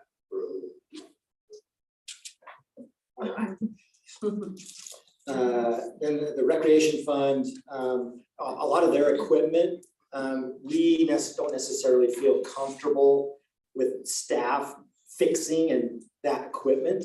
And so we would have a contract basis with the company who has, if you will, professionals that know that equipment, so that when those things come up for repair, we can contract or call them and they can come out and get that equipment back in operation as quick as possible. And so that's kind of in place of necessarily having to hire someone who has some expertise and relying entirely upon that one person to be able to have to do that. Because we know in a lot of cases that creates delays just because there's maybe a backlog or something like that. Then the IT fund, I've listed that obviously. Carlo went over that pretty extensively. And so we just reiterate the items that the total cost, if you will, of the items that he discussed. And then those were all the things looking forward to fiscal 24. We just want to also, identify some of the items that were brought forward as expansions that we said, you know what, can we find a way to fund those items now? Within the current fiscal year. And here are some of those items. We had obviously some long discussions about entrance signs. And we put some money forward to be able to take care of those in the current fiscal year. With the syrup pool bathrooms, redoing the floors there so that they're not so slippery, that they're better condition. We want to take care of that now, obviously before Sarah opens for the summer. And then there's been lots of discussion obviously about a revitalization plan for State Street. And we're setting aside some funds to be able to get that process going. And then obviously the new city center, there's going to be some items in relation to duplicating or in some cases being able to make the move for the equipment, IT equipment that it will take to actually move from this building to the new building. And so there's some cost in relation to that. And then we also have, obviously, some of our programmers are getting, as they might say, long in the tooth. So we are trying to identify and find some apprentices, some people who come in and kind of get in there and get their feet wet and learning some of those pieces. So maybe we can use them within our IT area in the future. So question on the signs. Yeah. So I mean, there's 4 or 5 spots in the city that needs signs. So before, if I remember, it was like $25,000 a pop for the stone nice sign like we have coming off the freeway. Or is it? It's anywhere from 15 to 25. We're currently working on the University Parkway one coming up from Provo. Yeah. It depends on how much site prep we need, and Public Works has been kind enough to help us with some of those cost savings, but I think the one on 8th North, maybe you know this answer, Pete, what was the cost of that sign on 8th North? Do you recall? I don't recall. Was it under 10? Sure. It's not concrete. It's a high density polyethylene. So it's not as an expensive product as you might think. It's not, I mean, it's not. I think it looks very nice. You can take a back to it and it wouldn't even leave a mark. I mean, it's that nice. And that's what we're replicating on the other ones. So it could be 15,000 maybe. Okay, so that gives us 4 or 5. Plus we have some funding already that we're using.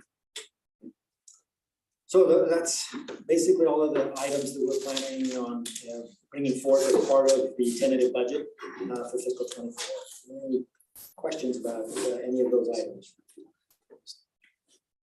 Cool. So Brandon, are you going to sales tax? I was going to just show you it really quick. Okay. You can obviously always reference. There was a Councilman Ray brought up in our last meeting when I brought forth our revenue. And I thought it would be helpful to kind of show you a progression of how I came to the number that I put in our revenue for budget next year. And in essence, trying to hopefully show you how really, really conservative that number is. So that it hopefully allays any concerns as to if the economy does this or economy does that, then what that might mean. And so I can show you that real quick, or obviously we would be sending you those presentations, and I can just send you those presentations. And if you have any questions about them, we've got time. Let's go through that. I think we've got that. And then Dave, Spencer, were you doing? I can, or I can do it next, whatever. Let's see how long this goes, and then if we need to, we'll bump it. I'm pretty long-winded. I know. We're in emergency. We want to do the same. You should know me by now. We'll see how it goes as far as. Yeah. The other one.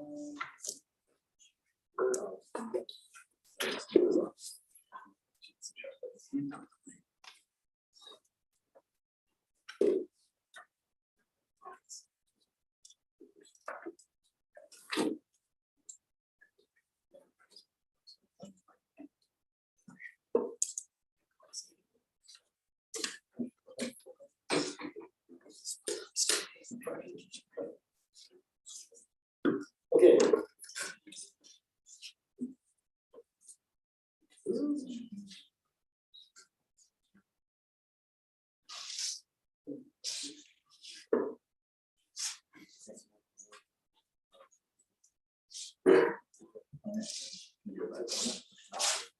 Okay, so real quick. Sales tax, our local 1% component, that's a part of the general fund. Currently, the top line, July through January, you can see where we were at that same point in fiscal 22. You can see where we are currently. That relates is a 6.5% increase so far year to date. Then the second row is, this is where we finished fiscal year 22 at 31.7 million. If I estimate the actual to be 33 million, which ends up being a 4% increase, and you can see right below it what I've estimated for the remaining 5 months of this current fiscal year, which is next to zero, right? Which means we will basically receive the same amount for those 5 months that we did in fiscal 22. That's how we would drop to 4%. That's pretty high. I'll be honest, that's pretty highly unlikely, but that's very conservative, as you can tell. If I then take that 33 million and the very bottom line, and that becomes my actual for fiscal 23, I put in our budget 33.5 million, that equates to a 1.4% increase. So there are multiple areas within that are conservative in nature. And so the other three follow the same format. So are there questions about that logic, if you will, or that translation of how I came to that number? So if a full-blown recession happened and let's say 10 to 20% of family's income were just taken away in inflation or whatever, I don't think the cost of goods is gonna go up, but they may not be buying high ticket items. Guess that's my question.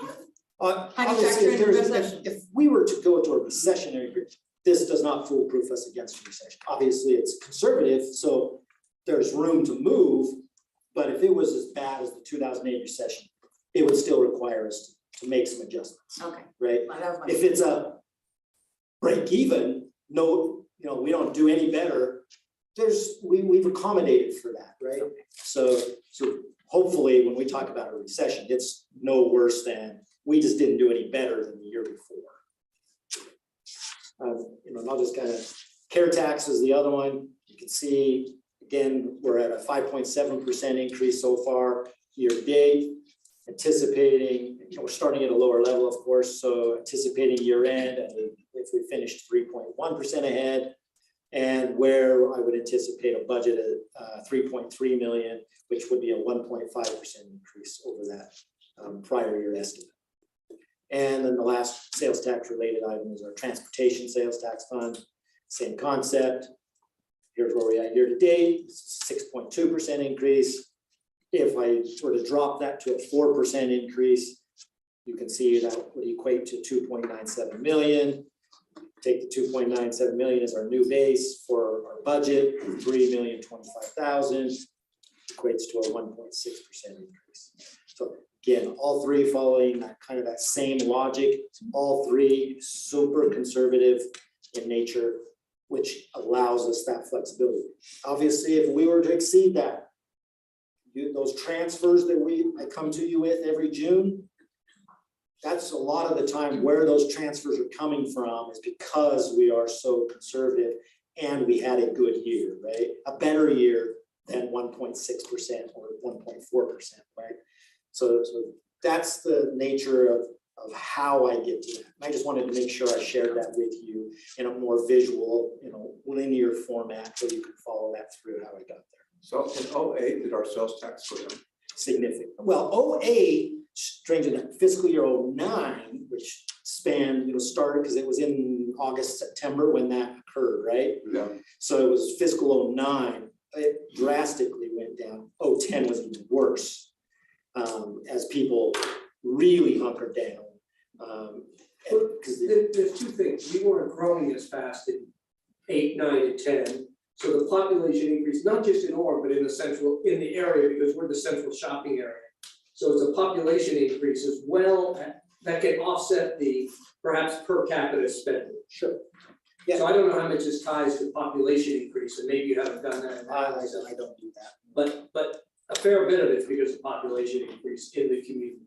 Sure, and inflationary, you have the inflationary factors, population increase factors. However, that's somewhat offset by, you could be able to Traverse Mountain. Other shopping opportunities, which bleed away some of that as well, where in 2008, we could maybe have that, right? We were the shopping. So what's drastic? How much? It was down $3 to $4 million, wasn't it? Yeah. It was like 16 to 12 or something like that. Yeah, it was in the 15% neighborhood. 15%. Which is, that's bad, it's still not the end of the world. If you're growing 6 or 7. To be honest with you, that was coupled with if you'll remember Utopia, they began drawing on the pledge that same time period. So not only did we have a huge decrease in the sales taxes we received, but we also had to backstop the Utopia pledge with sales tax dollars. So it was like a double whammy. Right. And so that's where it really hurt, right? I mean, we could have probably been fine going through just taking a sales tax decrease on its own. But when you couple that with, hey, we need $1.5 million from you to cover Utopia debt, that's like a double. Oh, absolutely. So, and so keep that in mind. So with this, you're at 6.2, which is that's an actual, right? Yep. So then you're moving to your projection, which you're saying you'll take, it's 4%, so you're coming down like 35% or something. Yeah, There. yeah. And then you're coming down extremely on that bottom one, 1.4. So on a year-to-year basis, it's extremely conservative, right? And that's why you're saying a lot of times you wind up having extra money because you're going so conservative. Correct. So this wouldn't necessarily protect you from an 08, but it will protect you from just normal ebbs and flows along the way, right? Well said. Yeah. Which is what we don't want, right? We don't want to catch ourselves in a situation where with a relatively, if we had a decent recession, not big, but just a small, I don't even want to use the word recession, but dip, economic downturn, maybe is a better way to say it.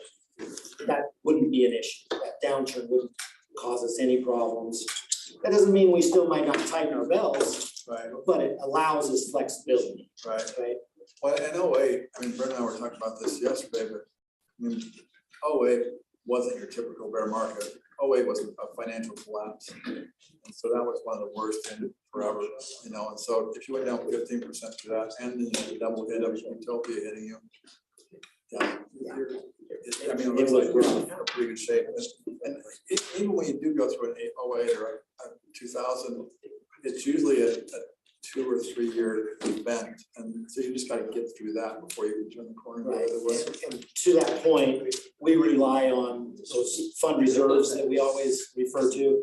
That's where those fund reserves come into play, which is what happened in 08. That's what got us through 2009 to 2012, 13-ish, that 2 or 3 year period was our reserves being used to cover that. All right. Yeah, that's really helpful. Okay. Thank you. That's all I have. All right. Thank you, Brandon. Hey, Dave Spencer, do you want to talk this week or next week or next time? I can talk next time. Okay. All right. You only gave me a minute, that's wrong. No, that's like. Un-American. That's an American. It's 2 minutes. 30 minute increase. I gotta hit the restroom. Mayor, just one thing, just so happened we weren't able to get the employees that we were hoping to recognize tonight, who got some Parks and Recreation Awards, and so we're gonna request to forward that to our next meeting. So that's item 6.2. We have to announce that we're skipping that, or we just skip it? It's on the I register. think we have to announce it in the consent agenda. Okay. Do you need a motion then? Yeah. To move, to refer it? To, what do you call it? Don't we need a motion? Yeah. Continue. Okay. Not defer. Let's see, let's go through this real quick. Orem vacation pledge. So we are gonna have NASA Tech Prize presentation from Parkside tonight, right? Yeah, I contacted the point they're planning on being here. I think some of them are already here. Okay. And are you, it's got presented hopefully, are you gonna like introduce them? I'm gonna introduce them and kind of shepherd them around, and they'll probably introduce themselves a little bit, and then the teacher will probably say a few words, but it should be pretty quick. All right, so we'll let you coordinate Okay. that. First, the parent system stands. The item 9.1, a public hearing. That's that care center we were talking about last time. And then we've got another public hearing, maybe zoning map. I think you guys have been talking about that. We've got a resolution, amending city council meeting policies and procedures. Steve Earl, can you just tell Rose what you're doing with that? With the policy and procedures. Yeah, mostly kind of housekeeping amendments, mostly relatively minor, clarifying some points. If you have any questions, obviously feel free to bring them up, but I don't think there's anything really too major, just kind of cleaning up. Okay. And then we'll adjourn to a closed session after that. And we're hoping to go fairly quick because we want to see the UU game at 7:30. So, yeah.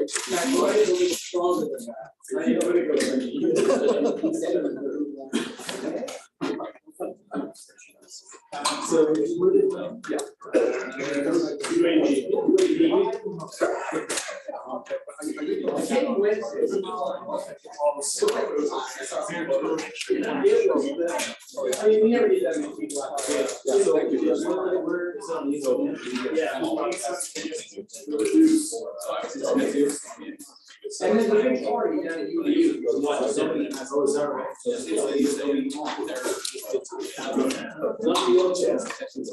One of 18 still playing basketball. Make sure you gentlemen. Yes, I do. Okay.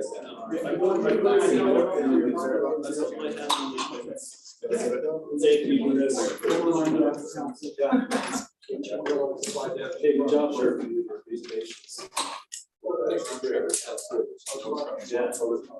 Thank you. That's amazing. We've got 1 day years.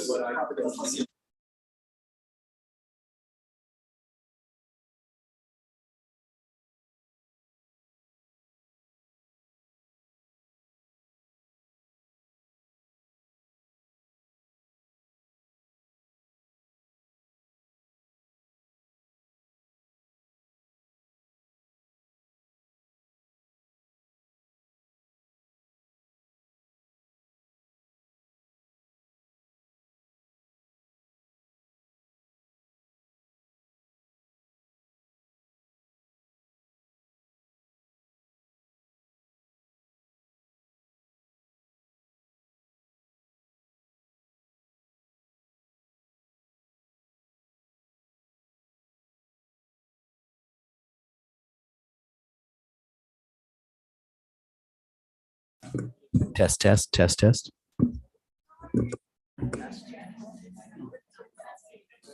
Test, test, test.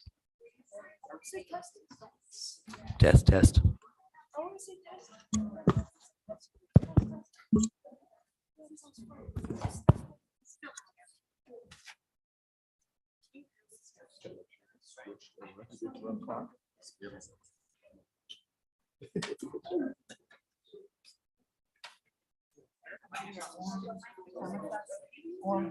No, we need to make it official. We have the domains, like we're ready.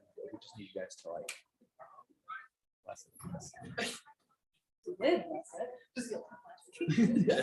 Well, just, I just wanted them to.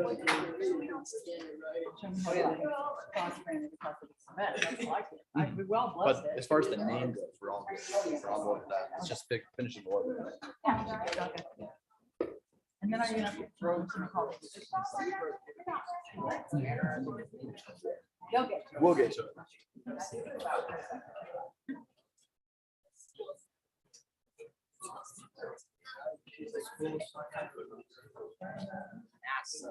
Oh. Yeah.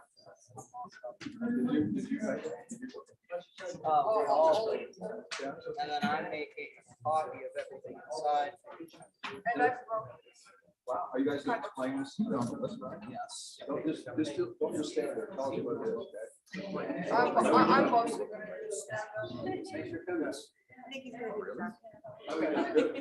If our church member is here, he talks about third time.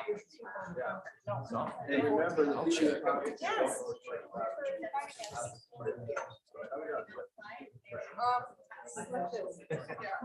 What's all? Yeah, he broke it in 2 places. It's gonna be fast tomorrow.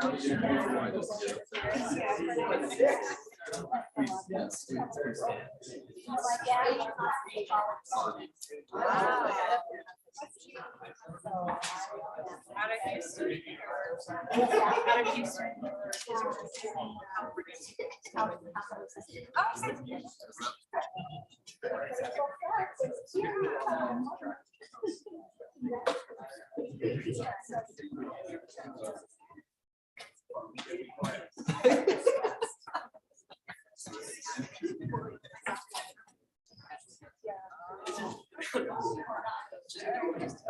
The wall.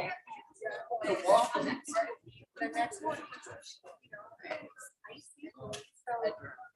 I was talking to Angie.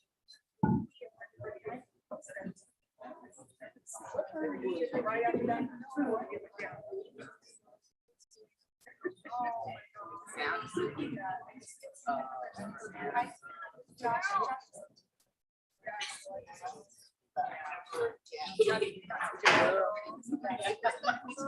Stop. Make it good.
We'd like to call this meeting to order and welcome you to the Orem City Council meeting.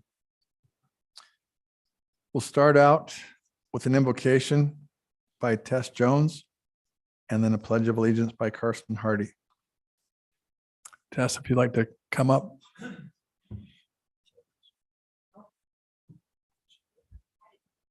She was.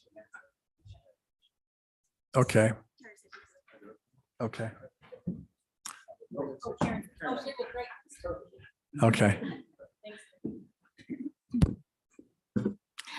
Father in heaven, we are grateful for the opportunity we have to come here tonight to be part of the activities for the city government. We are grateful for the men and women who are on our city council and who work with them and who do so much to help our city. We ask you to guide them and protect them and help them to make decisions that will be beneficial for our city and for our residents. Father, we're grateful for all that we have and for all of our blessings. And we say these things in the name of Jesus Christ, amen. And then Carson, if you do the pledge, please rise. Please join me in the Pledge of Allegiance.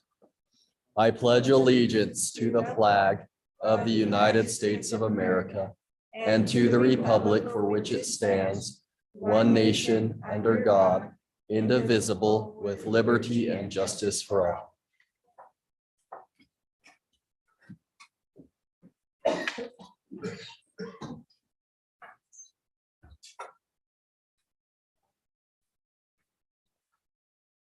Now we have a presentation from Parkside Elementary.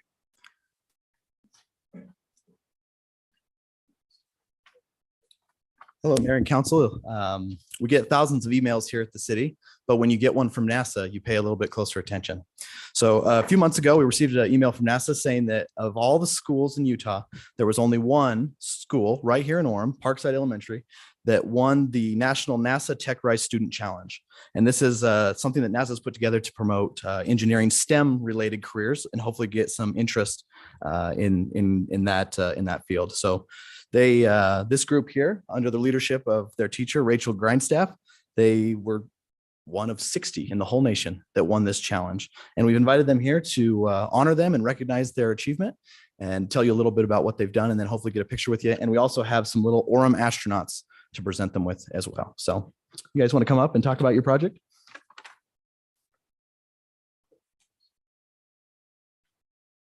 Just go ahead and introduce yourself and then tell us about your project. My name is Thurl Brown. Our project measures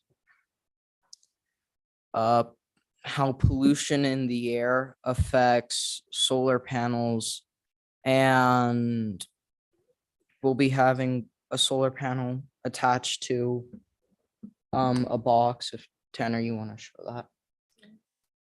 It'll be called our payload. We'll have it on a flight in, I think, Arkansas. Arizona. In Arizona. It'll be a 4-hour flight, an hour up, I think 4 hours there, and then an hour down. This is a crude mock-up. We have our solar panel, a thermal camera, and some wiring inside. I'm in charge of wiring and soldering. And if you guys want to say what you're in charge of again and introduce yourself. I'm Drake Mayo and I'm in charge of coding. Programming. Coding. Programming.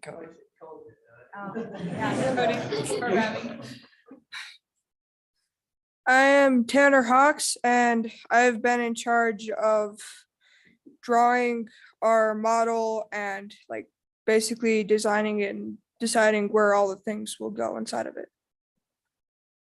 Our fourth member, Liam O'Neill, is with Tanner. He's usually the one that does all the talking, but he's with Tanner. He also just helps around with everything else. They're making another one of the boxes like these. Originally, Tanner made this one by himself. It has all the same proportions of our payload box. And the reason we chose this project is because it won't just help with science, it could help with everyday life. For example, if you've ever been going down the road and saw solar panels on the house of a neighbor or a friend, this could help with that. And it could also help with how we see everything. Pollution is one of the biggest problems on our earth and the sky, with CO2 and rising greenhouse gases. In the ocean, there's a couple mile long island made of trash, and just down here on land, we want to help with the pollution in the sky, which is the greenhouse gases and CO2. We have something that measures it, and here we wire everything together. We also have a camera to record what we find, as well as a thermal camera on the outside. We can attach a USB into it to record, and a micro SD into it to record, and then attach that to a USB, which we can attach to a computer to see our recordings. And Who's your female classmate with you today? our teacher, Rachel Grindstaff. Without her, we'd be totally lost, and we wouldn't even know about this without her. So what is the class that you're doing this in? This is, so I'm the STEAM and computer teacher at Parkside Elementary, and we're running this as an after-school club right now. So yeah, we've been learning a lot about wiring and how to run the code. We're using Circuit Python to code and program everything to record the measurements that we want to take when we launch the experiment. So it'll launch this summer. We haven't been given a timeline yet because it depends on the weather, but it'll be launching out of Arizona in a big weather balloon up into the stratosphere. So we're pretty excited about it. And so you put this together. Is this an annual competition that NASA It has? is an annual competition. This is the second year that they've done it.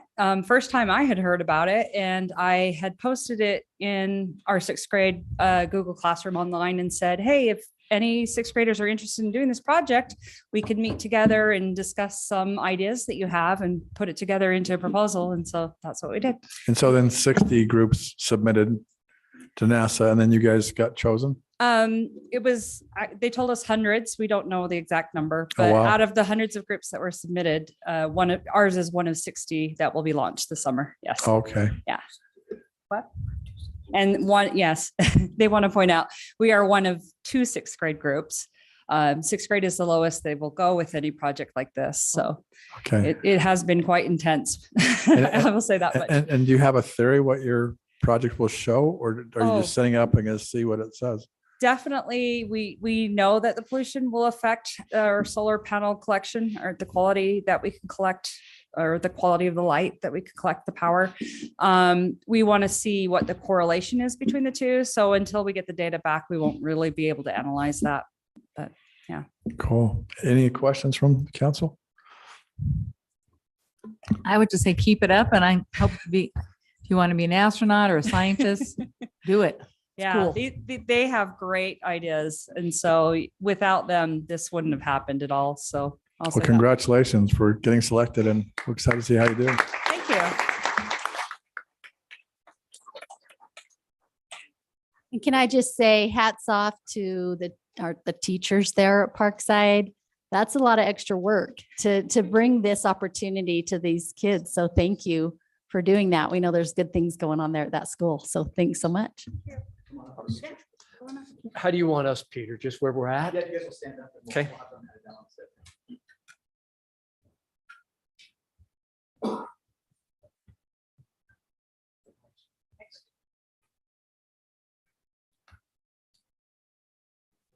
We'll say NASA on 3. 1, 2, 3. NASA. Thank you.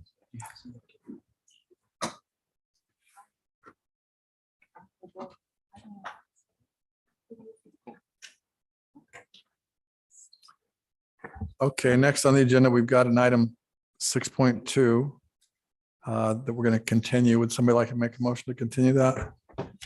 Mayor, I make a motion that we continue the URPA award recognition for Gina Bertelson, Senior Center Supervisor, and Jason Cordner, our Public Works Field Supervisor. Second. Thank you. Aye. Aye. Aye. Aye. Aye. Aye. Aye. Okay, thank you.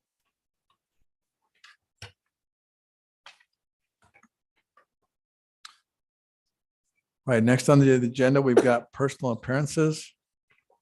And I'm not going to read through the explanations tonight because we just have one person, Lewis Barton. And Lewis, if you'd like to come up.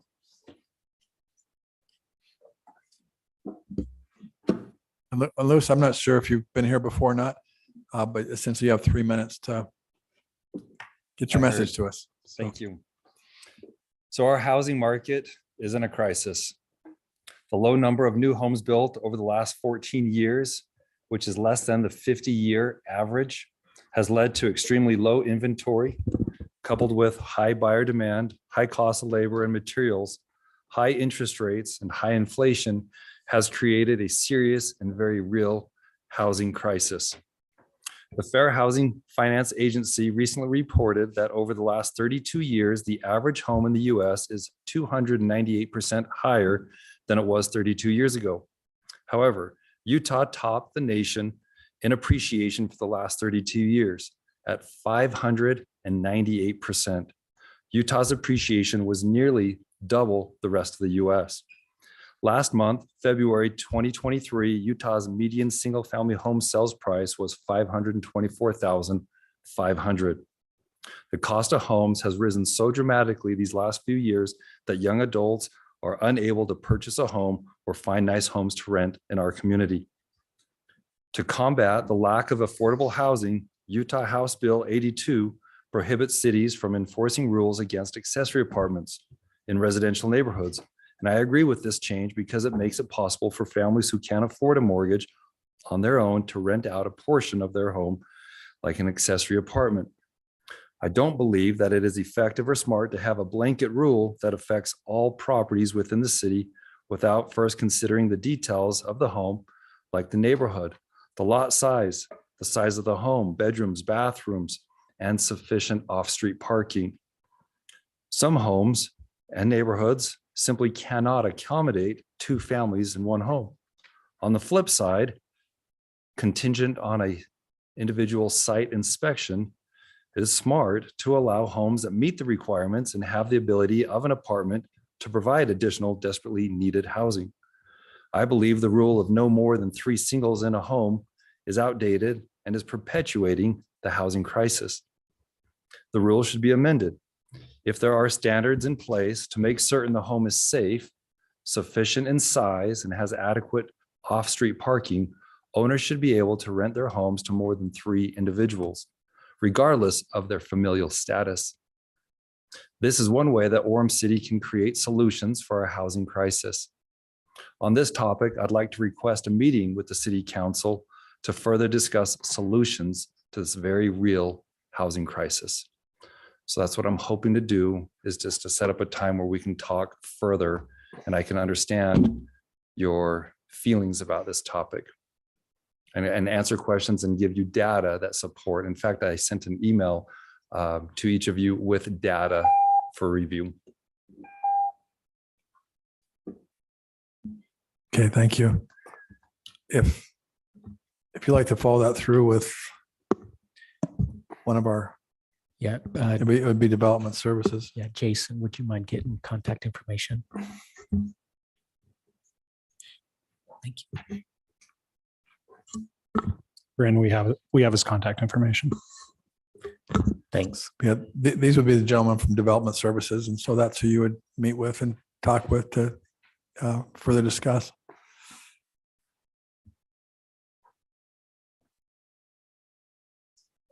Okay, moving on to our agenda on item 8.1 consent items. All we have on our consent agenda is an approval of the meeting minutes from January 10th to January 24th.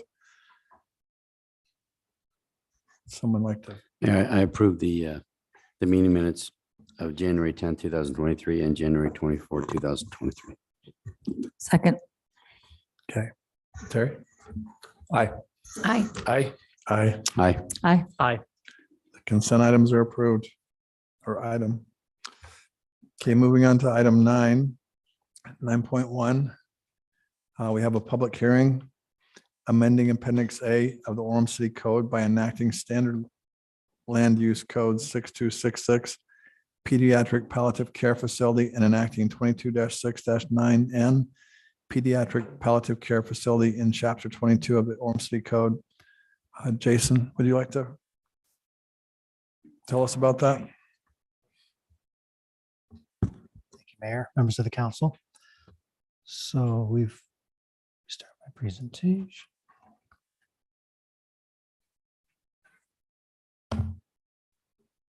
So we talked with you a couple weeks ago about this item.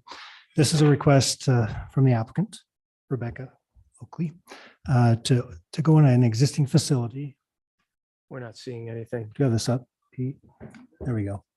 There we go. Thank you. To go into an existing facility for the treatment or the help of palliative pediatric palliative care. And I'll let Rebecca explain what that is. But what she's wanting to do and what we've developed some standards to allow her to do is to go into an existing facility. So this would allow a conditional use in an R7.5 zone only.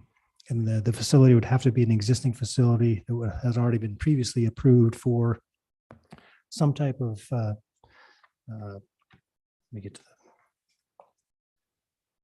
residential healthcare facility or healthcare facility for the treating of elderly folks that's already had a conditional use. It's already been approved. It's in the neighborhood. It's already been operated. For some reason, gone out of business. In this case, this one has gone out of business. It's been vacant for several years, if I recall. And so these are the standards that have been set up to allow Ms. Oakley to come in and operate her business for the treatment of these pediatric patients. And what it entails, and you may already be aware, but it allows the children to come in, the parents to come in and learn how to deal with or treat if they have a different type of apparatus or different things to learn how to use it, to learn how to help their child, be able to spend a couple of days if needed together, and then have a respite period too that the parents can drop off the children, and there'll be a physical or a place that they have the ability to treat the children once they're on vacation or whatever, and come back and get them. So the standards are set up, parking, occupancy, all that kind of stuff, or within the standards. It is a conditional use so that it will come back to the council for actual approval of the conditional use at a later date. But these are the standards that we've proposed, and the Planning Commission did make a recommendation for approval. It was unanimous. Neighborhood meeting, I think only one member of the community, the Planning Commission member, Mike Carpenter, was in attendance. If you look at the surrounding, in this particular facility, it's surrounded on the street of 5th North with fourplexes and different things. So the facility itself fits in the neighborhood. So I don't think there's going to be any issue with that. We do have several other facilities like this in our 7.5 zone. So this just allows the ability for an adaptive reuse in the event that something similar like this would want to come in. So be glad to address any questions. Otherwise, I'll turn it to the applicant. She can address maybe what her proposal is.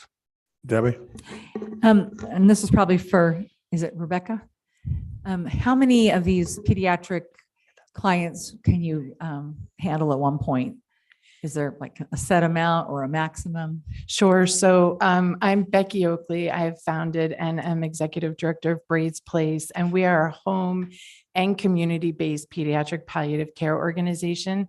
So we have been serving our patients with palliative care, which is a supportive layer of medical care for kids living with lifelong illness. It's on top of all your other doctors to help you pull it all together and to really meet those unique needs. And then also supportive care for their parents and their siblings, because life is different when you have someone who needs 24/7 care. So we've been operating in the home, and now this facility would let us have a community base.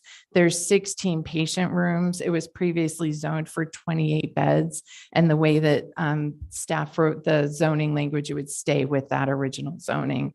So for the overnight stays, which would be short-term and not like intended to be long-term living there, but just short-term stays, it would be 28 beds. Thank you. And you said that you've done other types of care facilities like this. Can you describe what other types of things you've done and how this compares to what you've done? Sure. So we have been offering palliative care in the home. So we go to their home. They typically have quite a lot of equipment, quite a lot of needs. Traveling to the doctor's office is burdensome for them, exposes them to germs. So we've operated a home-based palliative care program since 2017. We have not operated a facility like this. There are actually 4 in the country.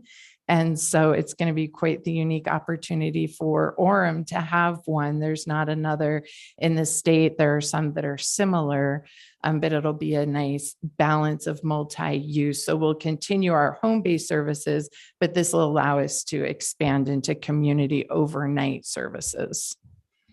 And then your patients will stay here overnight and live here for a long time kind of thing? Not a long time. But yes, that's the intent, is that kids sometimes need to stay somewhere else for a couple of reasons. One might be that their medical needs have increased, but not to the level that they need the hospital, but they need more than what can be offered at home. Right now, they end up in the hospital unnecessarily because there isn't anywhere else to go. So maybe skilled nursing needs.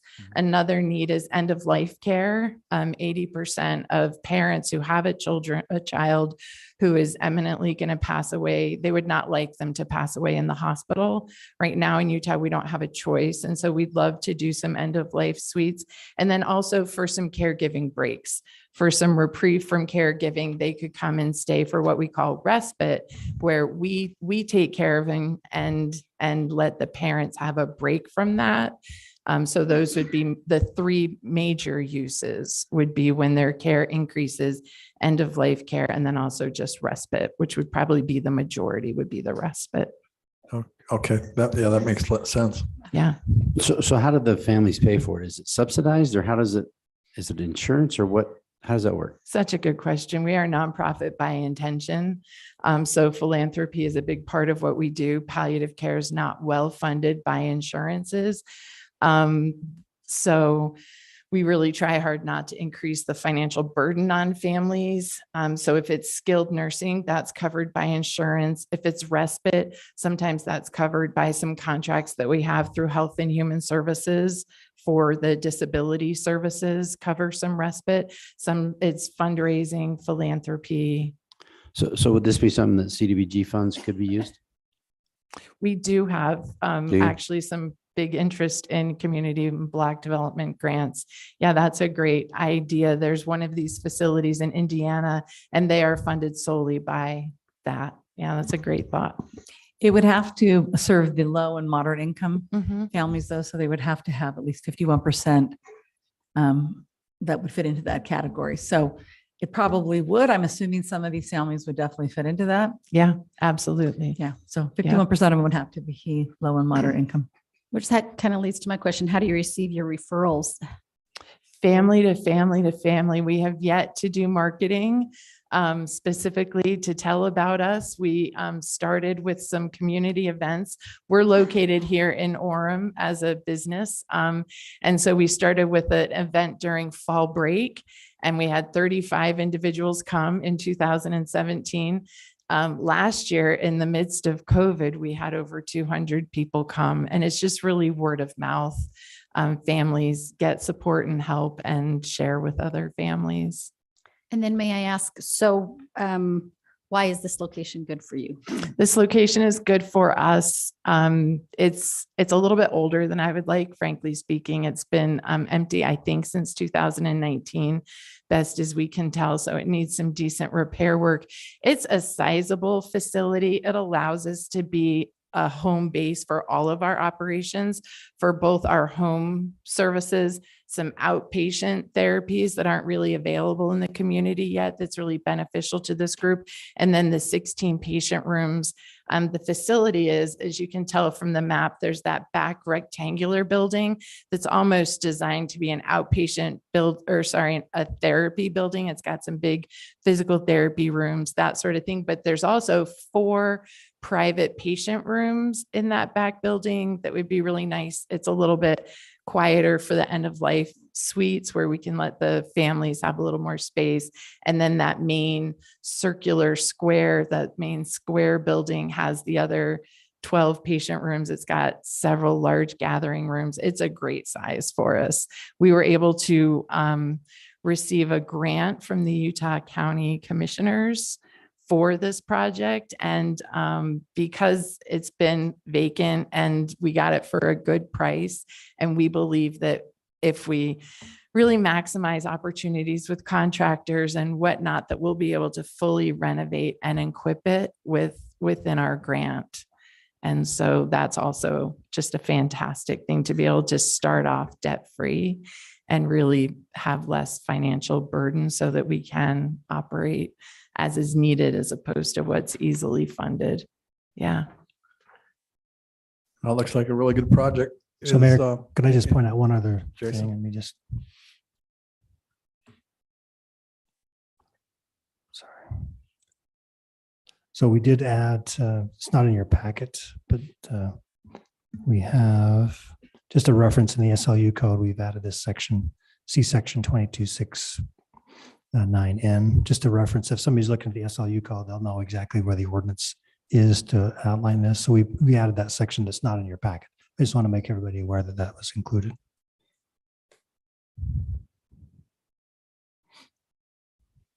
We have Terry, just a couple of comments. Since I sit with the Planning Commission as representative from the City Council, so I sat and listened to your presentation during the Planning Commission, and bless you for what you do. And these you're seeing people and families in their greatest need, and when they're most at risk, where they need someone to love them and love their children. So I know that the neighborhood, I don't know if you're going to bring this up, the neighborhood, I think is very supportive. And like we've heard, this building has sat empty for a long time. So to have life in that building and people that care and the community can be involved, I think it's a great thing. So thank you for your willingness. You're the one that's sticking your neck out there. So thank you. Thank you for doing that. And thank you for loving the kids in our community and outside of our community that'll come and attend. Thanks. It's our pleasure. We love to do it, and we're excited for this phase. Thank you. So Becky, when are you going to be up and running? How long is it going to take you to be open? So if we did not get a county grant and weren't dealing with federal purchasing requirements, I would say June 1st, because we did get some federal funds and have county and federal purchasing guidelines that we have to follow. Boy, maybe September. It just slows everything down so much. And I'm a novice at that. And it all, anyway, so September for sure. We would love to be able to provide some support to these families in June for when they're home from school, because that they have unique challenges during that time. Yeah. I just want to say, I mean, this is a unique property, so it's not easy to figure out what goes in here. So I think it's great that you're willing to take this on as a project and do what you're doing with it. My brother-in-law has a daughter who's special needs 24 hours, and it's extremely challenging. So the help that you can give families who deal with that is really valuable, I think. Yeah. Do we have any other questions before we No, I just open want it to up say for the public? same thing. I had a friend who was in need of respite care for her autistic son. And it was a blessing. It was hard for her to ask for help. So I appreciate that. It sounds like you just have a great facility there, and they can know that they're in good, skilled hands. Yeah. Thank you. Let's go ahead and open for a public hearing. If there's anyone here from the public that would like to say something.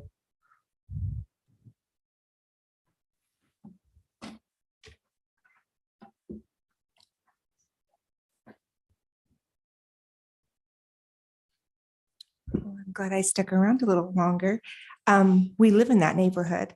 It's in the neighborhood of Parkside Elementary, right? The area. And I think that would be a great benefit to our neighborhood.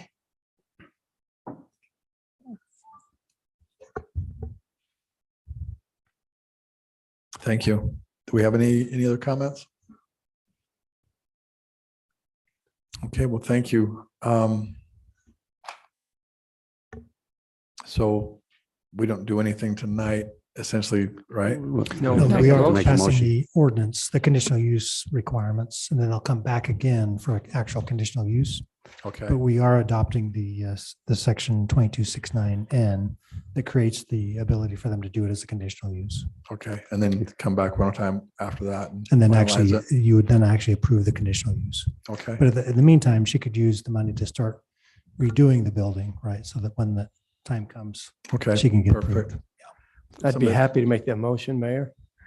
I move that we amend Appendix A of the Orem City Code by enacting Standard Land Use Code 6266 Pediatric Palliative Care Facility and enacting 22-6-9N Pediatric Palliative Care Facility in Chapter 22 of the Orem City Code.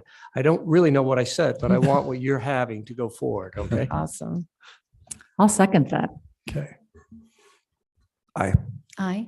Aye. Aye. Aye. Aye. Aye. Passes unanimously. Thank you. Thank you very much. And thanks to the city staff. Steve Earle has been just fantastic to write this with, and Jason. So thanks. We're Thank talking you. about our Steve? Earle? Wow. Way to No, go, we're- Steve. We're excited to see you move forward. What's So- that? Sorry. Oh, yeah, we're excited to see you move forward. Yeah. So, thank you. There too. Thank you. Okay, item 9.2. Public hearing, amending section 22-5-3A in the zoning map of the city of Orem by changing the zone approximately 0.27 acres as shown on lot 1 of the preliminary plat of the property located generally at 845 North State Street from the C3 zone to the C2 zone. Jason? Thank you, Mayor, members of the council. This is the applicant representative, Matt Nilsson. Will be able to address any questions. Let me go through the request. Right now, the property that's vacant, which is under contract to purchase, is just south of the Monteval development at 920 North. This is just south of vacant piece directly across the street from the Macy's grocery store. It's split into two different zones. The front portion next to State Street is C2, general commercial zone. The back portion is C3. Originally, most likely designed when Pinehurst, that whole strip of property next to the hospital was zoned C3. Since that time, 400 West has been developed and connects now to 920 North down to 800 or University or Canyon Parkway, excuse me. So the property is now, if you look on the north, my pointer out. So this is the apartment complex. And then you got the Monarch Honda and some other commercial. Then you got the street, and then you got the Pinehurst Center. So this is the portion that they're requesting or made an original application to rezone the whole thing to C2. During the Planning Commission's review, and I'll get into that in just a second, but this is their proposed concept plan. You can see that property outlined in yellow is what we'll be discussing here shortly, but they're wanting 3 pad sites that would be fronting onto State Street. This concept plan shows potential retail building and a hotel, but whatever uses would be allowed in the zone would be allowed. This is not a binding concept plan, but this is what they're initially proposing. The city is requiring, just by way of information and access at this point, that carries all the way through to Fourth West. So we get some internal connections between State Street and Fourth West. Anyway, that's part of that. So during the Planning Commission discussion, there was some question about what the uses would be in the back. So the Planning Commission did make a recommendation to rezone only the portion that's outlined in yellow, and it's not the entire portion. Let me go to the right map. So you can see it's just this little portion corner, which is about 0.27 of an acre that's currently zoned C3, with the idea that they would come back to the Planning Commission, give more details of whether or not they would make a recommendation to rezone the remaining C3 to a C2 zone. So right now, the Planning Commission bifurcated it, sent this one forward for the City Council to review that 0.27 acres. In the meantime, we'll take it back to the Planning Commission at another time and then come back to the council to entertain the other portion to be rezoned. So tonight, the only portion that we're considering is this front lot, lot 1. It's under contract, I believe, under contract with a car wash to come in at this location. The point is to rezone this portion so the whole property is in the C2 zone. It's very difficult to to develop a project in two different zones because there's two different standards that we would, and the most restrictive would most likely apply, which would be difficult. Anyway, that's another story. Just to let you know where the two, we have two C2 zones in the city. One across the street here, the Smith's Shopping Center, is a C3 zone, and then the Pinehurst Plaza, which is also goes all the way over to Timpanogos Hospital, is also the C3. Those are the only two areas that we have currently in the city as C3, and this is the portion that they want to take out of the C3, and eventually, depending on the council's decision, rezone all to the C2 zone. This is the property in question right now. It's been vacant for a while, and the planning commission did make a recommendation to rezone the 0.27 acres to the C2, allow them that development at the front to go forward. Then they would come back with a revised concept plan, and the planning commission then would review it. Like I said, be glad to address any questions. What's directly south of where that car wash is proposed? That is the Jiffy Lube. Jiffy Lube. Man. Debbie? Would you remind me the difference between the C2 and the C3? Like what are the allowable uses in a C3 that wouldn't, I know general commercial is usually your C2, correct? It's general commercial. So there's a few uses that are not permitted. And I looked at this today and I left my list in my office, but there's about 30 or so uses that are allowed in the C2 that are not allowed in the C3. So car dealerships, cabinet manufacturing, some of those types of things that typically you won't see, convenience stores, shopping, like a Shopco type thing would not be allowed. So was the hotel that was shown? Not a that- Shopco. That is allowed in the C3 or only C2? Hotel and a retail building would be allowed, but they would be limited to, I mean, there's certain limited things that retail is allowed, Okay, but there are certain standalone uses that would not be allowed. okay, thank you. So can I just, it seems to me, and, I don't know the particulars, but the biggest difference between C2 and C3, from my perspective of a resident neighborhood protection, is the setbacks. So right now, C2 and C3 both have a limited 35-foot cap. C2 is 100 feet, C3 is actually 150 feet. And then once you get to that 100 feet or 150 feet, then you can go up to that 48 foot. So the C3 does allow or require that extra 50 feet. Before the 48, or Before the is it- 48. It's not a step back like it is a one-to-one step No, back. it's, Okay. it's, yeah, within 150 feet, 35 is the max. Whereas in the C2 zone, that has that similar, but it's 100 feet versus the 150. So that was built in like a Pinehurst when that was developed, or the office buildings to the west of Pinehurst. Those bigger, taller buildings are closer to the 8th North because they met that 150-foot setback. Yeah. So it was intended to be buildings closer to the street, not next to residential. And you can't put parking in that 150 feet. You can. There's no restrictions there. No correct? restrictions of parking. So if you look at the Pinehurst office buildings, their parking is next to the residential with the 7-foot masonry wall. Is that the other requirement, is a 7-foot masonry wall? Just When it's divide them? adjacent to residential, that's Okay, correct. Perfect. Yeah. So Jason, so on the, right now, just because it's an open field next to it, there's only one in and out. Yes. So right now I think there's nothing there now, right? So they'll have to get approval through UDOT to get the accesses. What they're proposing is a main access at this location. Oh, I don't have my pointer on, sorry. I turned it off, sorry. So this location here, that's their main access that would carry all the way through to 4th, and they'll have another section here. But if you can see, all the different parcels above have a interconnection, so they can actually drive in the back and not have to come back out on State, kind of get to those. So they'll be interconnected through the parking lots and be able to access. Once it's built. But right Once now, it's built, correct. it's going to be congested, I would assume. Because there's nowhere to go except. So the car wash will only have one entrance though, until the rest of it gets built. Until the rest of it is built. That's correct. Yeah.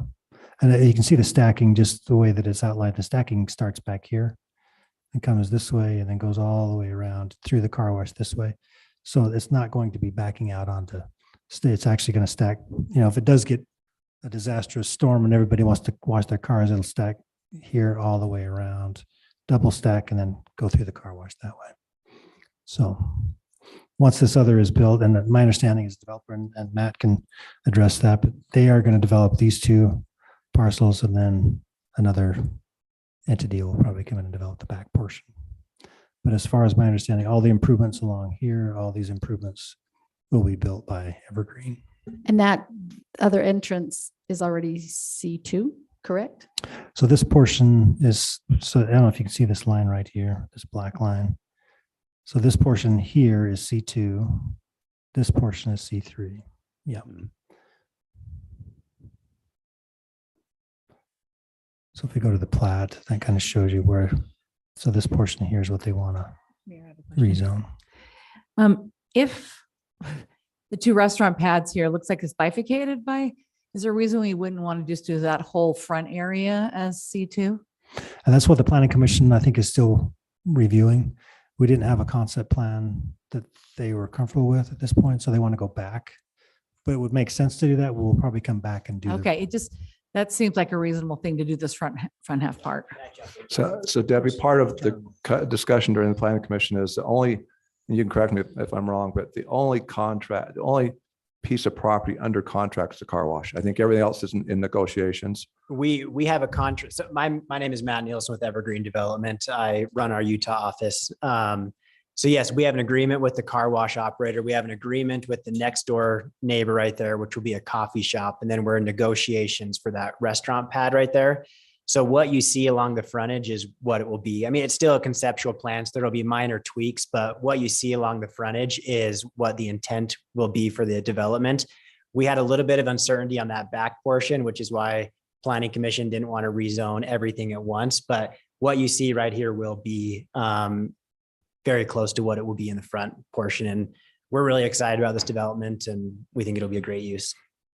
So that was part of the conversation, Debbie, is just, I think, the concern about the residents that are to the west of where it might be a hotel, might be retail, but you really didn't know. Oh, I get the reason why the back could be delayed, but the front seems like we should just do that now so they can move forward. I don't see any reason to delay it unless I'm missing something.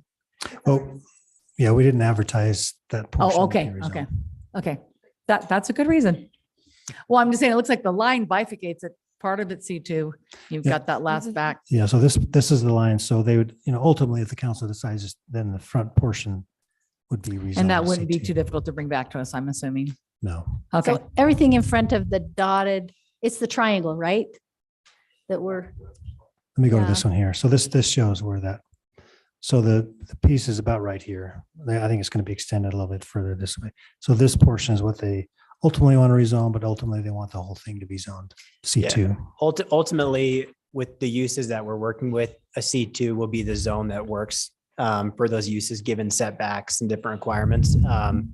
But Planning Commission didn't want to do a blanket rezone. They wanted to come by case just to make sure that they had the full story before we came back in. So But for your deal and your two almost deals, this will suffice, right? correct. Yeah. And most importantly for us was getting the car wash rezoned properly so we could move forward with that because they were ahead of everybody else. And so with our timelines for closing coming up in May and getting our financing in order, getting that car wash pushed forward first was critical for us. Thank you. Okay, sounds good. Any other questions? Why don't we open the public hearing part of this conversation?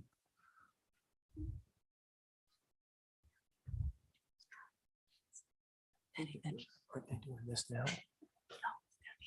Hey, I'm just trying to learn how city council stuff works. But I looked up C2 versus C3, and my comment really is just as far as the future stuff. C2 says it encourages residential. I can't remember the wording. Anyway, it encourages residential on the second and third floors of buildings in C2s. And that is something we didn't want along that State Street. Is that correct? It does not, no. Okay, then I must have read something different, but I was just saying, I would just say caution against something that would allow a lot of residential in that zoning right there. Yeah, neither C2 nor C3 allow residential, except for a caretaker, which allows 1,000 square feet for somebody to have somebody live on site for a specific business, but that's all. Is it, All right, and and has I that just changed, Googled something Jason, or is that the way it's always been? So it's the way it's always been. Now, the district, this was part of the Canyon Crossing district. I think that was the language maybe that she's referring to. Maybe that's what you But said. that's been rescinded and no longer in play. Okay. So if I could add to that, just as a clarification as to no residential, the C2 zone does allow kind of what we call a transitional treatment home, which would be something like Center for Change here in Orem. Jason, give me a couple other examples of transitional treatment homes. Cirque Lodge is a Assisted transitional living treatment facility, home. things So like those that. are more commercial oriented things typically, but they're kind of institutional type facilities, but So not I just guess- apartments, but Yeah, my reference for residential was apartments, things like that. Those are not permitted. There are some specific uses, assisted living, those type of things that are residential in nature, but not single family or apartment type rentals. Thanks, Steve. Okay, thank you. Any other comments, public comments? Okay, let's close the public comment section. And if someone would like to bring a motion. I'll make a motion. The city council amends section 22-5-3A and the zoning map of the city of Orem by changing the zone of approximately 0.27 acres as shown in lot 1 of the preliminary plat of the property located generally at 845 North State Street from a C3 zone to a C2 zone. Second. Okay. Aye. Aye. Aye. Aye. Aye. Hi. Aye. Motion passes. Thank you. Thank you.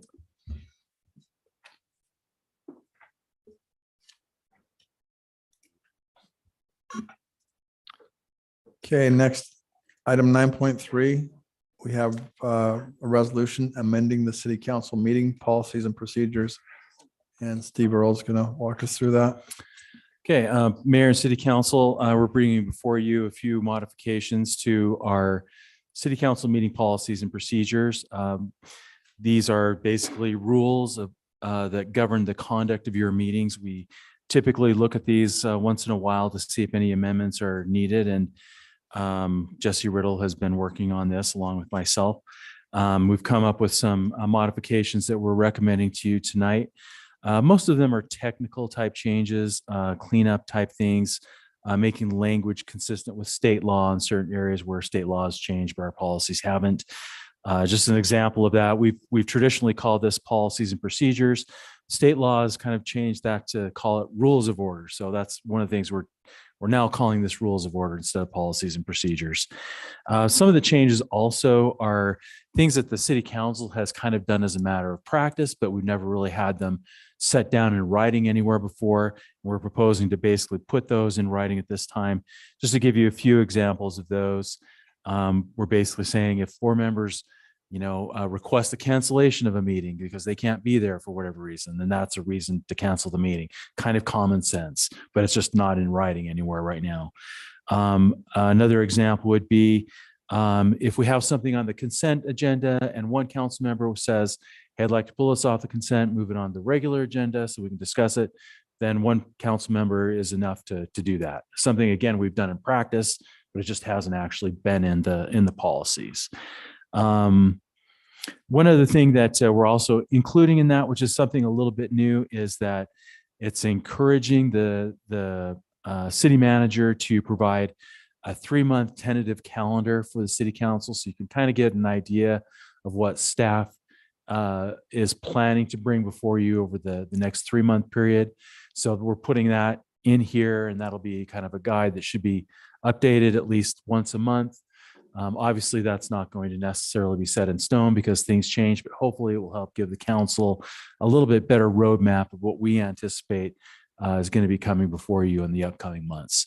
So those are just some of the examples of the, again, relatively minor things, but just clarifications and cleaning up, like I said, some of these items. So if anybody has any questions, I'd be happy to try and address that.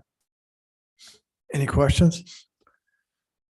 I have a question. Lene? So the 3-month planning calendar, I'm trying to find what point that is. Is that a draft planning calendar? So that's in 3.7, the 3-month tentative calendar.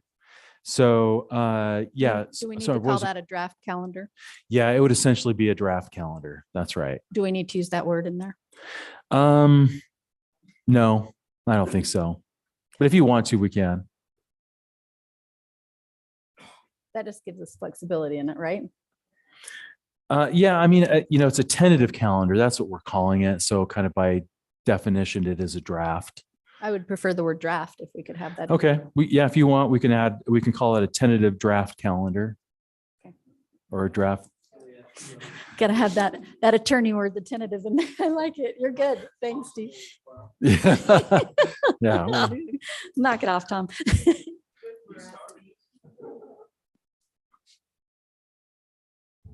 Any other questions? Yeah.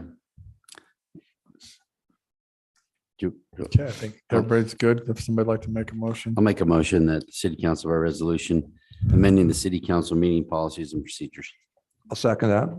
Do you have to say with the draft in there? with the draft, what Lene said, so we don't miss out. Good point. Sure. Aye. Aye. Aye. Aye. Aye. Aye. Aye. Okay, the resolution passes. All right. Item 10, communication items. We don't have any. Item 11. City council. Wait a second. Usually 10 is Bren. Okay, Bren, do you have any communication items? Just a couple of highlights that you should have seen on your in your calendars. One, we have a neighborhood meeting tomorrow here in the council chambers at 7 p.m. And this begins the process for you to consider options to potentially preserve the public properties within our city limits. And then on Thursday, Bren, is that going to be here or is it going to be Library Hall? I believe that's here in the council chambers. Okay. Yeah. And then you've got, or rather, we have the Sierra Gala event that is our annual event at the Sierra on this Thursday, the 30th, that begins at 5:30 p.m. And then perhaps most importantly, we have treats to celebrate Councilmember Lene Millett's birthday coming up on April 2nd.